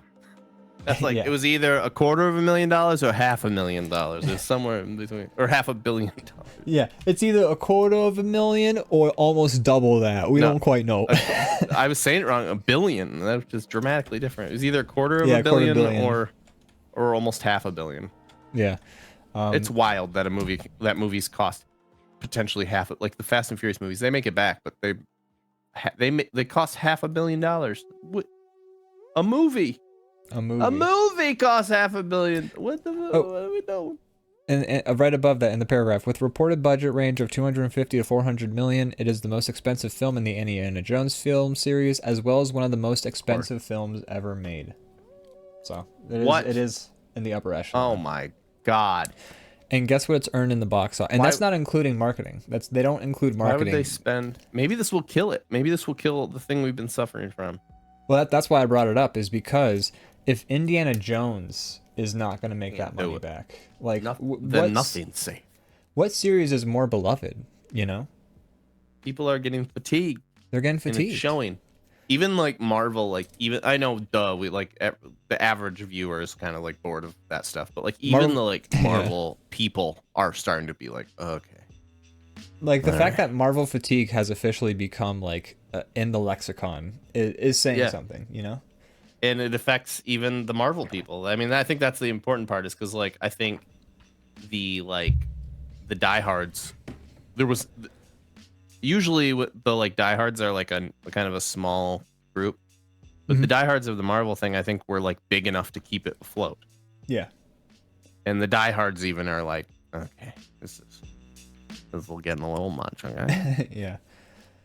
And so Indiana Jones has grossed 247 million from the box office. Now, again, production budget 250 million to 400 million, and that's not including the marketing, which is usually double, like, or usually the same. Like, usually marketing costs the same as the production budget, you know. So when this is said and done, they're probably at best going to break even, and that's a big loss. You're spending $500 million. It depends on overseas, like what they earn in like China, which is like, you know, the second biggest market. Depends. Yeah. But if the production budget is closer to 400 million, let's say 400 million, because if they're saying 250 to 400 million, if they're saying one of the most expensive movies ever made, I'm guessing it's closer to the 4 side than the 2 side. Like, they didn't come to that 400 million budget number out of thin air. I feel like they're telling us that as the budget number so that it feels less like a bomb, even though it's so like, let's say it was made for 400 million. And then you have the marketing budget, which again usually doubles the budget. So the marketing budget was also probably about 400 million. Although I don't feel like it. I feel like I didn't see a whole lot of promo. I feel like I've seen some ads. I feel like marketing. I saw a lot of ads, and I don't really watch anything where I would see ads. So okay, so whether it was on YouTube or on like Hulu or something, I saw a good share. Saw a good number of ads. Okay. So would you say probably what marketing budget, maybe 250 mil, or maybe that 400 mil? I honestly don't have a concept for what that cost. That's fair. So like the numbers don't really mean anything to me. I just know that if I saw a good amount of commercials for it, then I'm assuming people who are watching like cable and normal TV saw a lot of commercials for it. Fair. Because I'm in the place right now where like people come to me like, oh, you know that commercial where like the guy does this, and I'm like, no, I don't see any commercials, fortunately. It's the wonders of not having cable. Great. Plus, you also don't give money to Fox News. So let's say the budget for Indiana Jones was 400 million. Let's say the marketing budget was 400 million. Let's just play it safe. It's an $800 million budget. You've made $250 million. You've lost $450 million. You've lost close to $500 million. And that's not including the Chinese box office. So we don't know what overseas is. Yeesh. That's a huge loss That for a beloved, like, Indiana for something Jones. that should be a sure thing. Like, even if people they make some of this stuff and they're like, okay, everyone's gonna see it. They're all gonna review it badly and they're all gonna hate it, but it doesn't matter because we got their money, and that's what their plan is.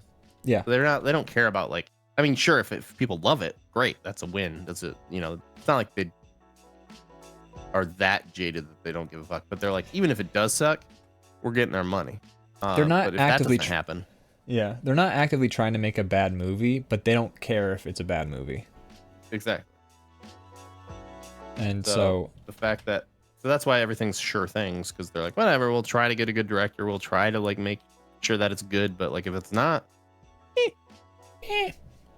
so yes. the fact that Indiana Jones is flopping, the fact that I think Ant-Man flopped, the most recent one. I don't think Ant-Man made money back. I think Marvel movies in general are starting to kind of, like, except for, like, the big ones, they're starting to kind of have a lull. I feel like Guardians of the Galaxy 3 is probably the last Marvel movie to be successful on the level that maybe I don't even know if Guardians of the Galaxy 3 was successful. I do know a lot of people loved it and saw it. I think it was. Okay. I think it was. But that's also one that's more of a draw than the average, you know.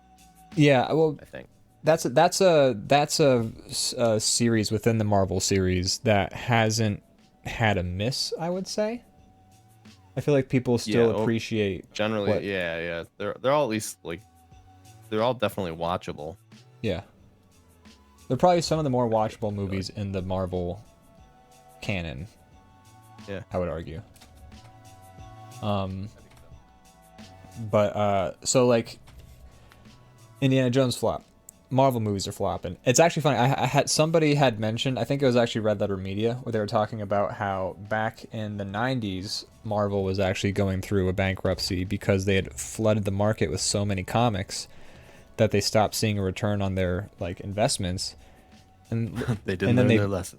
They didn't learn their lesson. They drew the parallel like they're doing it again with the movies, which is interesting to think about because I feel like that's definitely what's happening. And so, like, these big names, these sure things are flopping. Like, there's no such thing as a sure thing, I feel like, anymore. So it's like, what do you do now?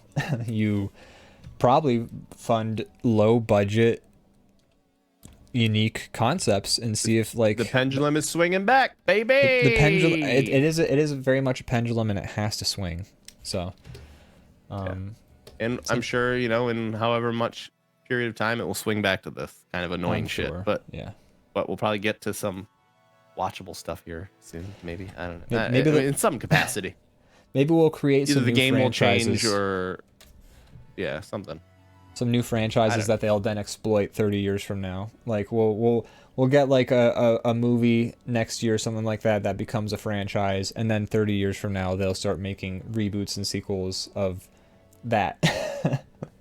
I think all the creative, unique, weird stuff that you see on in the streaming services came to be because of the fact that you couldn't get unique stories into the theaters. But I also think there's a good chance that unique stories and creative things and risks will come back to the theaters because of how prominent those things are on TV now and streaming platforms. Because people, the general audience, especially with, like, COVID, has gotten used to, like, consuming most of their media at home. And then movies are like a special case. So now the movies have to probably compete with that, you know? Mm-hmm. Yeah.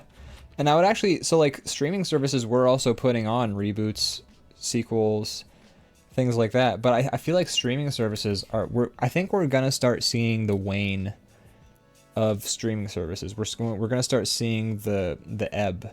Or is ebb? Who's wane? It's the ebb and the flow. Ebb and flow. We're going to start seeing the ebb where it recedes. of the streaming service market, because streaming services like Disney Plus announced they're taking like 80 titles off of Disney Plus. Sure. Like just removing them for as a tax write-off. And HBO did that last year. They're all doing it.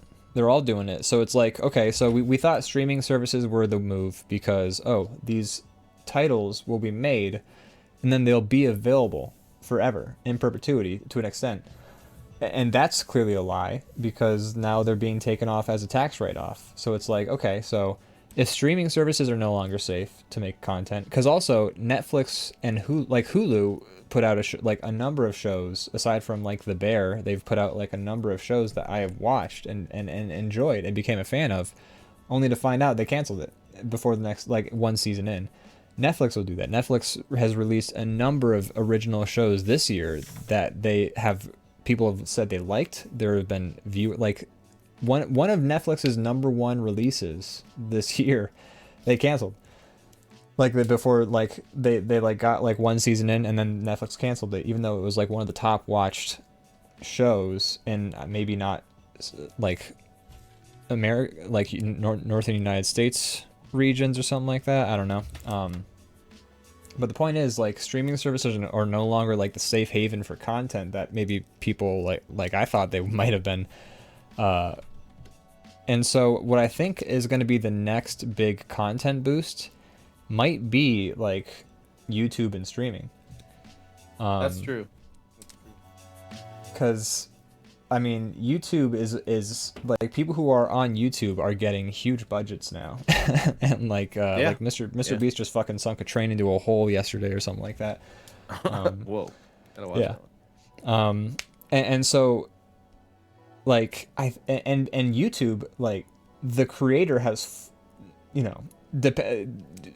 sort of outside of the forces of the market and what YouTube like demonetizes and deems on content that is not fit for the service. Like aside from like outside of those parameters, the person who made the content has full control over what they're making, over the distribution, right? Yeah, the longevity, cutting out the middleman, but also like cutting out these streaming services that just straight up don't give a fuck. Like you could, like, again, like that one 1881 show or whatever that came out on Netflix, got a huge following. People said it was great. Netflix did no marketing for it. It finished one season and then it ended on a cliffhanger and everyone was like, this is great, I love this show. Netflix canceled it 10 days after it came out or something like that. And so it's like, why would you come back to these streaming services if you know? Why would you want to work with them? Especially if you have the ability to not. If you can just do that. Yeah, if you can, like, I think what can honestly be a thing that happens is you get a show on Netflix or Hulu or Disney or whatever. You get your name out there. You get your product out there that you're a solid creative. You get canceled because these streaming services are terrible. And then you go over to YouTube or something like that. And then you produce your own content, and then you become the master of your own content, essentially. Sure. Yeah, I can see that being the next big move. That's what I'd like to see, as long as people are able to like fund. Yeah, Patreon. I think. I mean, do have bigger budgets, but I just hope that it's viable to do that, because that'd be awesome. And when you think about the budgets of these movies, like the budgets of a lot of these movies, I'm sure there's a lot of expenses that make a lot of sense. That you have to have. You have to feed your crew. You have to make sure they're well paid. You have to make sure they're safe. Mm-hmm. But when they made that new Indiana Jones movie, do you think it needed to be made for $240 to $400 million? No. I mean, the original, like, kind of what made the originals great was the traditional effects. Mm-hmm. They're probably dramatically cheaper, I would imagine. Yeah, absolutely. So I have to assume that, like, we're not only probably seeing, and this is complete conjecture, this is complete unfounded, no statistics looked at to create a graph or anything like that. We're probably going to start seeing the end of the era of like sloppy remakes, reboots, sequels, God, fingers crossed, And we're also probably going to see the end of streaming services as being considered a viable place for you to bring your because like it used to be like, oh, if I want to make a show, if I go to Netflix, it's a possibility I can make it. That's not Yeah. it's not a sure thing anymore. Netflix could cancel you before you finish, or HBO could cancel your movie Right. before it gets released and write it off as a tax write-off. So it's like, and also for animators that worked on these shows, that J.G. Quintel, the guy who made a regular show, his cartoon was on HBO, and that got taken off again as a tax write-off.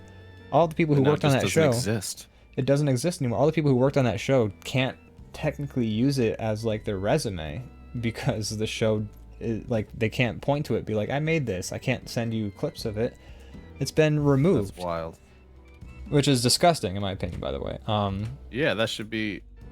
There should be some rule like, if because these channels are doing it to like just make a buck, and they're like screwing people over, all the creators who make it possible. There should be a rule that if you're going to do that kind of write-off situation, it should enter like public like, domain or something like that, or you see domain, the rights to the creator. Like if you're getting rid of it, then you're getting rid of it. You don't get to still have the rights, the benefits of owning it, even though you're throwing it in the trash can. Yeah, I agree 100%. Because it would make them think more about holding on to it if that was the rule.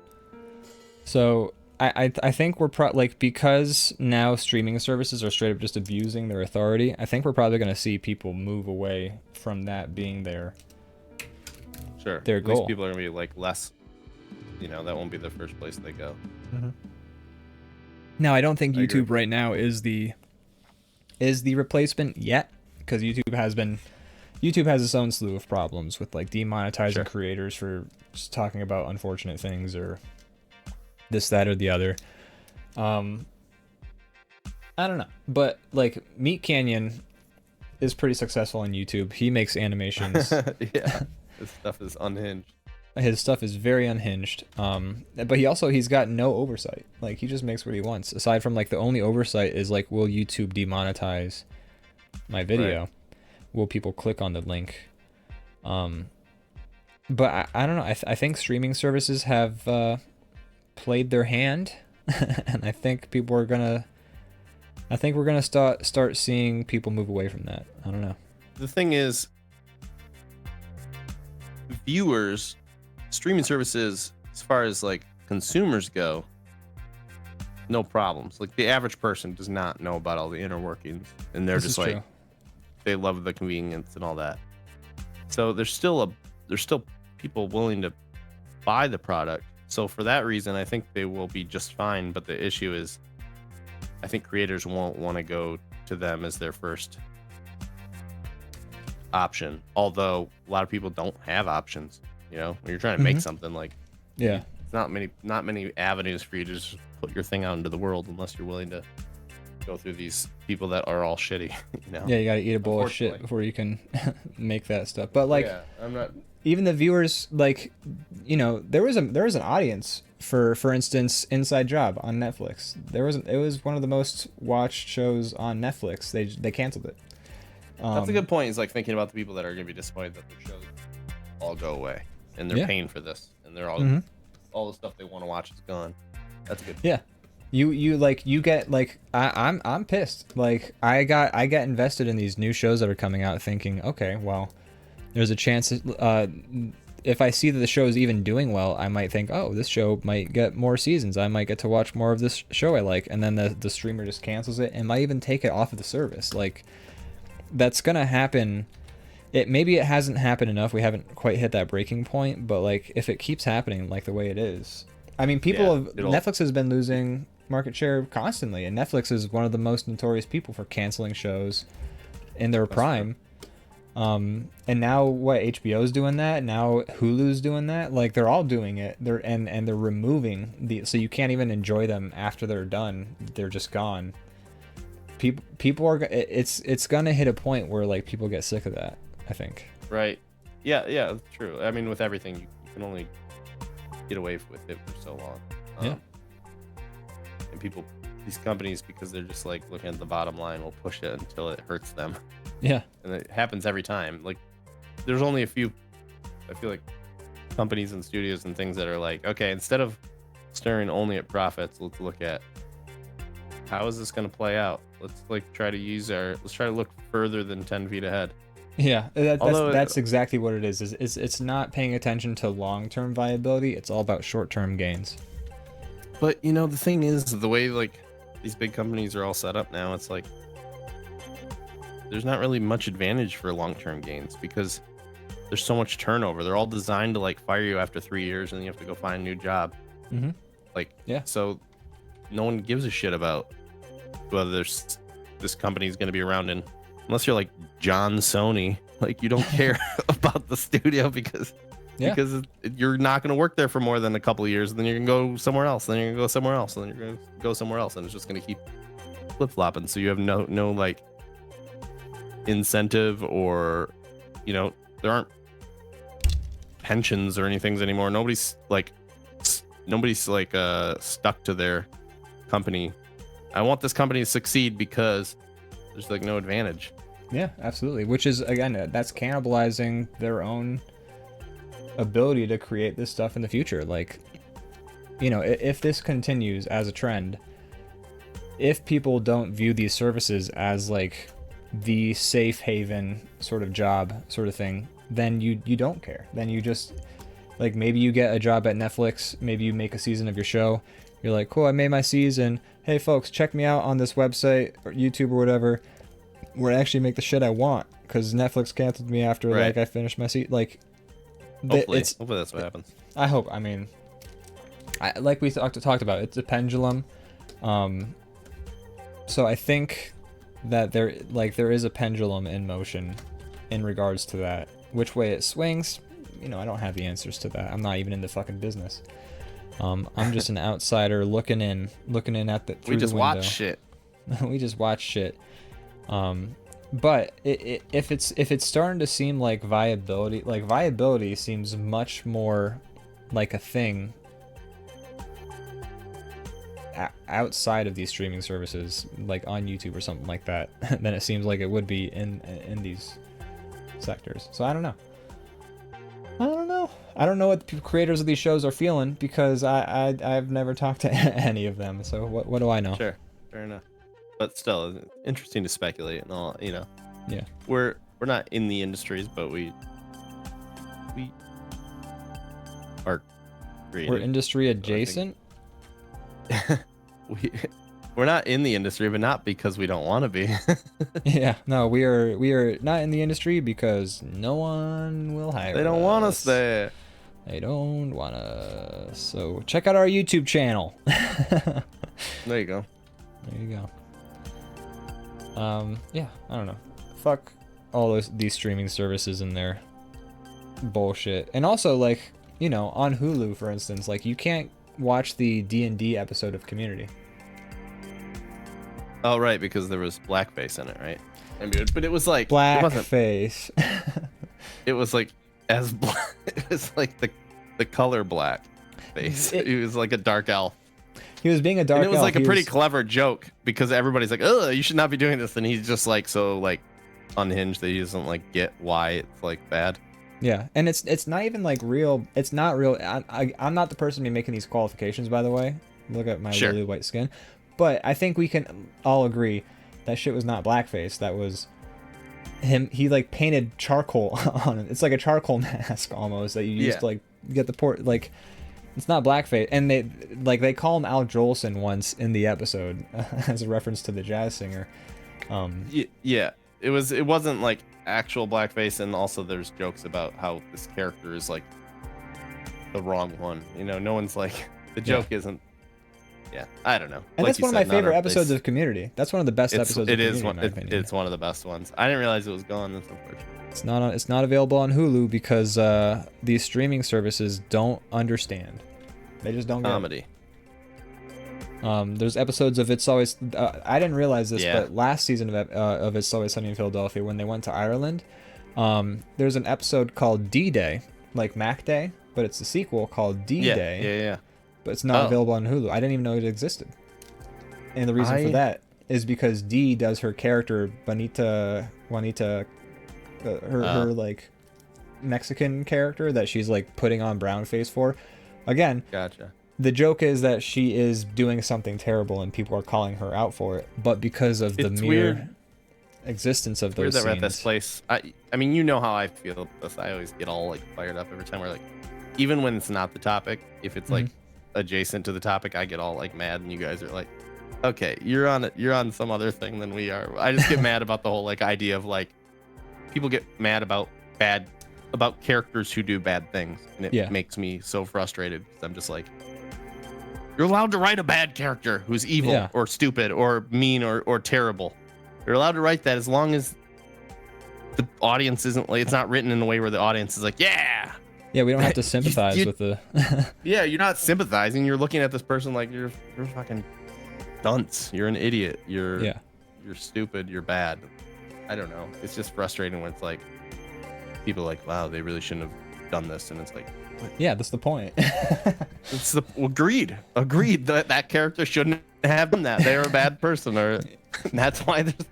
Yeah. I don't know. It drives me insane. I don't get how this is where we're at. Like, I mean, I feel like the old man that's like cancel culture, but that's not even what I'm mad about. I'm just like, it seems like the intention is.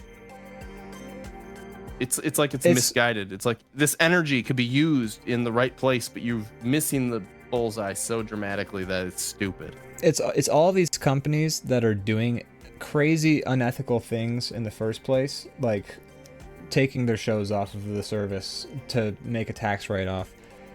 Like, it's clear that they'll take these shows off their service the moment that they can earn $1 for it. Like, they'll shoot you if they can get $1 for it. So it's like the general people in the world are not mad that these episodes exist, but the streaming services, which again engage in worse behavior than what's being displayed on these episodes on the regs, are like, oh, maybe people will give us more money if we don't put that community episode there. Then people won't write a mean article on BuzzFeed.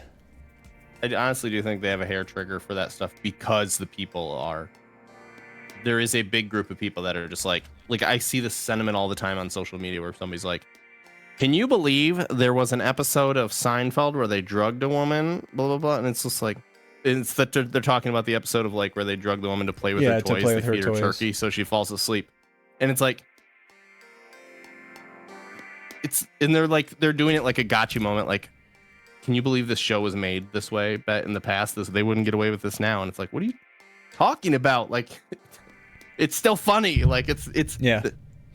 The joke is that they're playing with toys. Like, the joke I think is that they're doing this like horrifically like evil like thing to then in turn the reason they're doing it is to do the most childish thing in the world. Like, it's like the contrast is there, and they're bad people. How many likes did that Twitter post have? I don't know, but it was like it was not just like nobody had seen it. It was like it was liked by a lot of people. It was getting a lot of engagement. I'm sure, but like I feel like the engagement that it got, I doubt it was comparable to when you compare it to the actual population. With these social media crazy people have a platform, have like a soapbox, and I should. That's why I got off social media. Most people aren't seeing it. Like it's just like it's not. Like Meta just announced that new Threads thing, and I'm not getting an account for it. Not doing it. No, I know. Somebody at work was like, "Yo, you on Threads yet?" And I'm like, "No." I have no desire to interact with. Plus, it's just Instagram. Media. Like, it's like a Instagram like add-on. It's not a new one. Yeah. The only reason I would ever go to a new one is because I'm like, okay, maybe it won't have all the like pay to win bullshit that they all eventually get to. They grow to that no matter how they start. Even if they start with the best intentions, they gotta get in early. You have to pay to get any kind of engagement. And so I'm like, okay, maybe I'll get in early. But this one's just it's made by Meta, so it's just more. Yeah. Like, that stuff's already wired in. They already have the algorithm figured out from all the Instagram. So why would I get involved? It's not a more ethical service. It's still the same company that caused a genocide in Myanmar because of their allowance of misinformation being posted on their website. It's still the same website. It's not better. and Yeah, it's not. I'm good. Good. it's still equally poisonous for your mental health. Like I'm done with social media. I'm not doing it anymore. I'm straight up going like I do Instagram because Instagram is people posting art and shit a lot of the time, and I do follow it for promotion. artists. You don't do it for any kind of social interaction. Yeah, no, I Besides like promotion and like networking. I think is the only thing. Also, and for Instagram, looking at art, like people post art, and like Instagram is an Yeah. image thing, so it's like I'm happy to go to Instagram, even though I just shit on Facebook because it's owned by the same company for the genocide of Myanmar thing. I don't pay them money. I tell all their ads to fuck off, and I know people on Insta, and like I see people posting art and stuff on Instagram that I actually do want to see, and it's like the least bullshit getting in the way of me and seeing people posting the art that I want to see them post. Sure. And aside from that, I don't do Twitter. I don't do Facebook. I barely interact with Instagram. Should bail. I think I like the pain sometimes. I don't know why I do it to myself. I just like sometimes I'm like, hey, I want to read some shit that's gonna make me want to kill Feel myself. bad? Sure, let's jump in. Yeah, I used to be that way too, and then at one point, I think I just hit my breaking point. I just deleted. Well, I didn't delete Twitter, but I just stopped using it. Never looked back. I used Twitter once since the day. Well, I've used Twitter a couple times since the day that I quit to either apply for jobs, to post my portfolio, or since Elon Musk bought Twitter, I've used Twitter 3 times to post negative things about Elon Musk. Because fuck that guy. Get him. Get him. But yeah. So I don't know. I at least this isn't a health, like this isn't me being like, well, at least I got this going for me. It's still bad, but I'm like I've at least grown numb to it, which I'm not sure is a good thing. But I mean during the COVID times, I pretty like that kind of shit like gave me like I think it's the reason I'm on anxiety meds is that kind of shit, just like doom scrolling for hours. Oh yeah. And it used Especially to really during affect COVID. me a lot more. Yeah. Now I'm better at like, I see something I still have a Facebook to like keep in touch with family and stuff, and I don't really use it for much else. But like, still, now I'm like to the point where I was scrolling through and I just see some racist shit or some like annoying shit, and I'm just like, deleted, not my friend anymore. Like I'm at least with that place where I'm just like, I don't have to interact with this stuff. No reason I have to. Yeah, you So called I just your like feed a little purge. I purge everybody, and I enjoy purging. I remove everyone. I block a lot. It's great. bit. Are you saying that first you binged, and then you Then I purged? purged. That's exactly what I'm saying. Oh God. All right. Ian, do you Brandon. have anything to plug? Check out DrawBomb on YouTube. One word. We've got our shorts that we're posting, and we've been working on puppets for DrawBomb Tonight. That's gonna be on there eventually. The year of the Draw Bomb. It's the year of the DrawBomb. It's the year of the beginning of the DrawBomb. But it is the year of the DrawBomb. So check us out on YouTube. Check us out on Threads. Yeah, dude, check out our thread. The The Papa Zuck. Papa Zuck's my please badass. boost my profile. Before it used, friendship has ended with Jack Dorsey. New best friend is Papa Zuckerberg.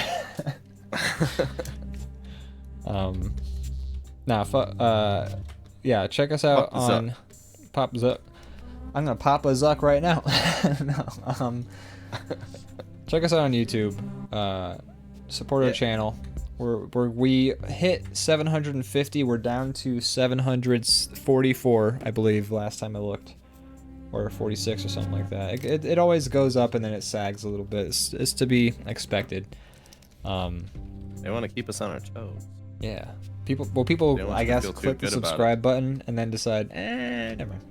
I mean, yeah, I always just picture. I know it's got to be like bots or like some kind of weird like algorithm thing, but I do laugh thinking about like somebody laying in bed being like, God, I really that was a mistake. I need to unsubscribe immediately. Man, just like find our page again and like undo it. They're like, God, tears in their eyes. I think I was too like I got ahead of myself subscribing to that channel. I should really undo it. It was an emotionally charged moment when I followed them. I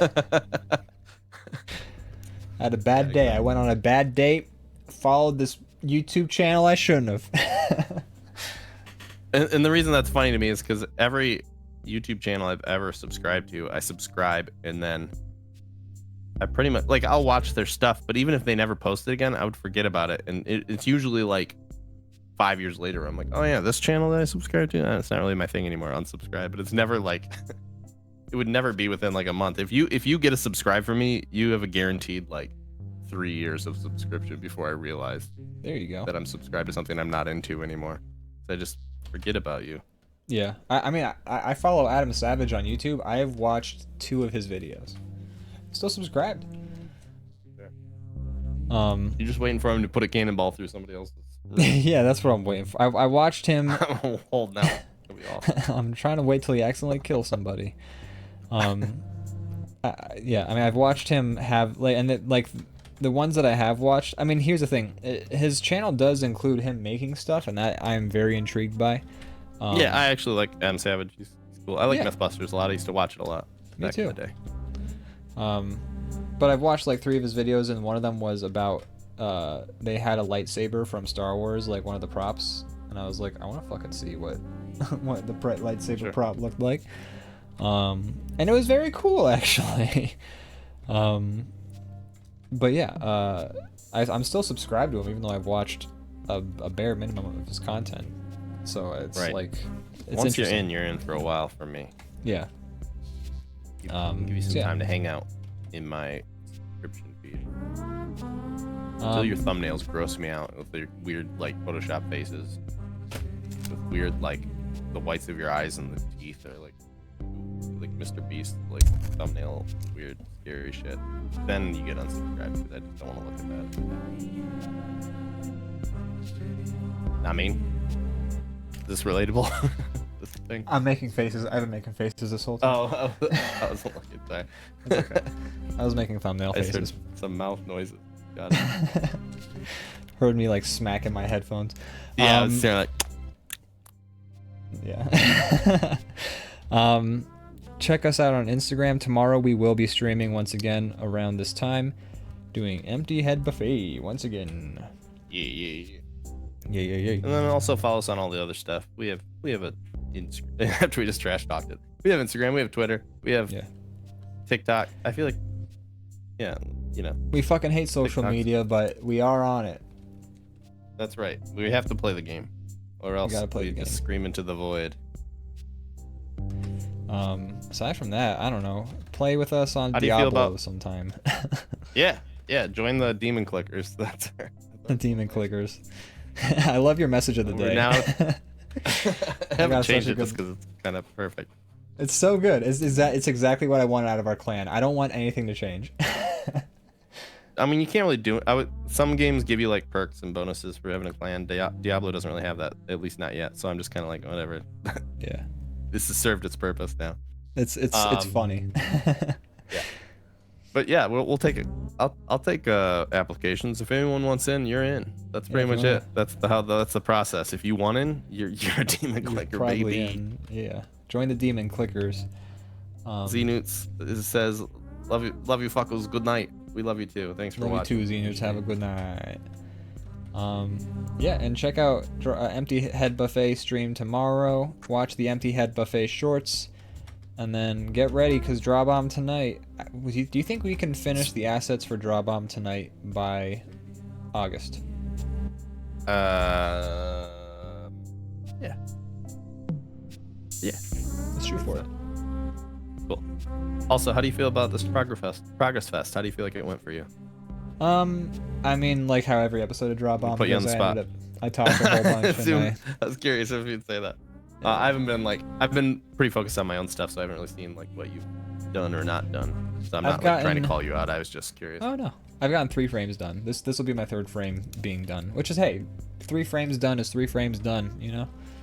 I have to color, but I think my cowboy is done. Nice. I think I got I got all his talking frames. I got his movements. I got the horse's movements. I think I'm good to go. I just need to color this guy. Awesome. And I think I would consider any puppet viable. Obviously, we'd like to have multiple stages for each one, but if we get a puppet with 1 state done, I'm ready to move forward. I only have the one, but I'll maybe do some others. Yeah, we can always the add others more. will go quicker. Yeah, we can always add more states in the future, but as soon as a puppet is done with 1 state, I'm ready to. I'm calling it good, and that's ready for recording. Perfect. Love it. Yeah. So Cool. what? I gotta finish my cowboy puppet, which I've got 1, 2, 3, 4, 5 frames left on this cowboy puppet to go. Then this cowboy puppet is done. And then what? We just have to finish the robot, and then we can technically shoot episode 1. It's awesome. I'm excited. Yeah. So let's. I really need to get there. I think I'm gonna start over a little bit, but the robot I think is gonna be a really fun one. I'm super excited for it, and I can't wait. That's why I started working on it early, because I was like, this is gonna be a good one, and then we came up with a new way of puppeting, so that all my assets are kind of useless. I think so, but the robot doesn't have a I can mouth. use them. Yeah. That's true. You don't have to. It doesn't have to. Thanks for saying that before I redrew this thing. You're so welcome. I might use VitaTube for Schmizzard the Wizard for when we do additional episodes of Dungeons and Draw Bombs, because you can't even see his damn mouth. Sure, that's a good point. Plus, not every puppet has to be as dramatic, or as Yeah. There can be some simple ones that are just flapping mouth for certain jokes. It doesn't all have to be as extensive. Yeah, absolutely. But yeah, well, let's keep in contact about this show, DrawBomb Tonight, and kind of work towards getting things done. I do need to send Ian another email about progress, and be like, hey, I'm trying to shoot in August, maybe. Just to let them know that we haven't forgot about it. I feel like keeping. Yeah, I think maybe, I don't know. As long as I don't want to set deadlines that potentially don't happen. Yeah, I just like to contact him at least once a month to let him know we have not forgotten. We have not shifted focus entirely. I think he's just on board. He actually said he moved back to Chicago, so he said he's able to I saw that. meet up with you if you ever. Oh my god. So you could always actually. All right. You could become an ambassador. I will, I will make DrawBomb proud. You can be our draw ambassador. As a brand. There you go. There it is. Yeah. All right. Is there anything else to plug? We've talked for minutes already. We should probably go. I think we're good. Good to go. Alrighty. We're good to go. Thanks for watching, everybody. Thanks Z-Newts. Thanks Leviathan Den. Thanks Mad Lade. You guys are all the best. And Bubble Rock was here too. Yeah, I can't forget that. The rated. That's right. They'll get mad. All right. Good. I think that's it. Okay. Bye. Bye. Wow. Wait.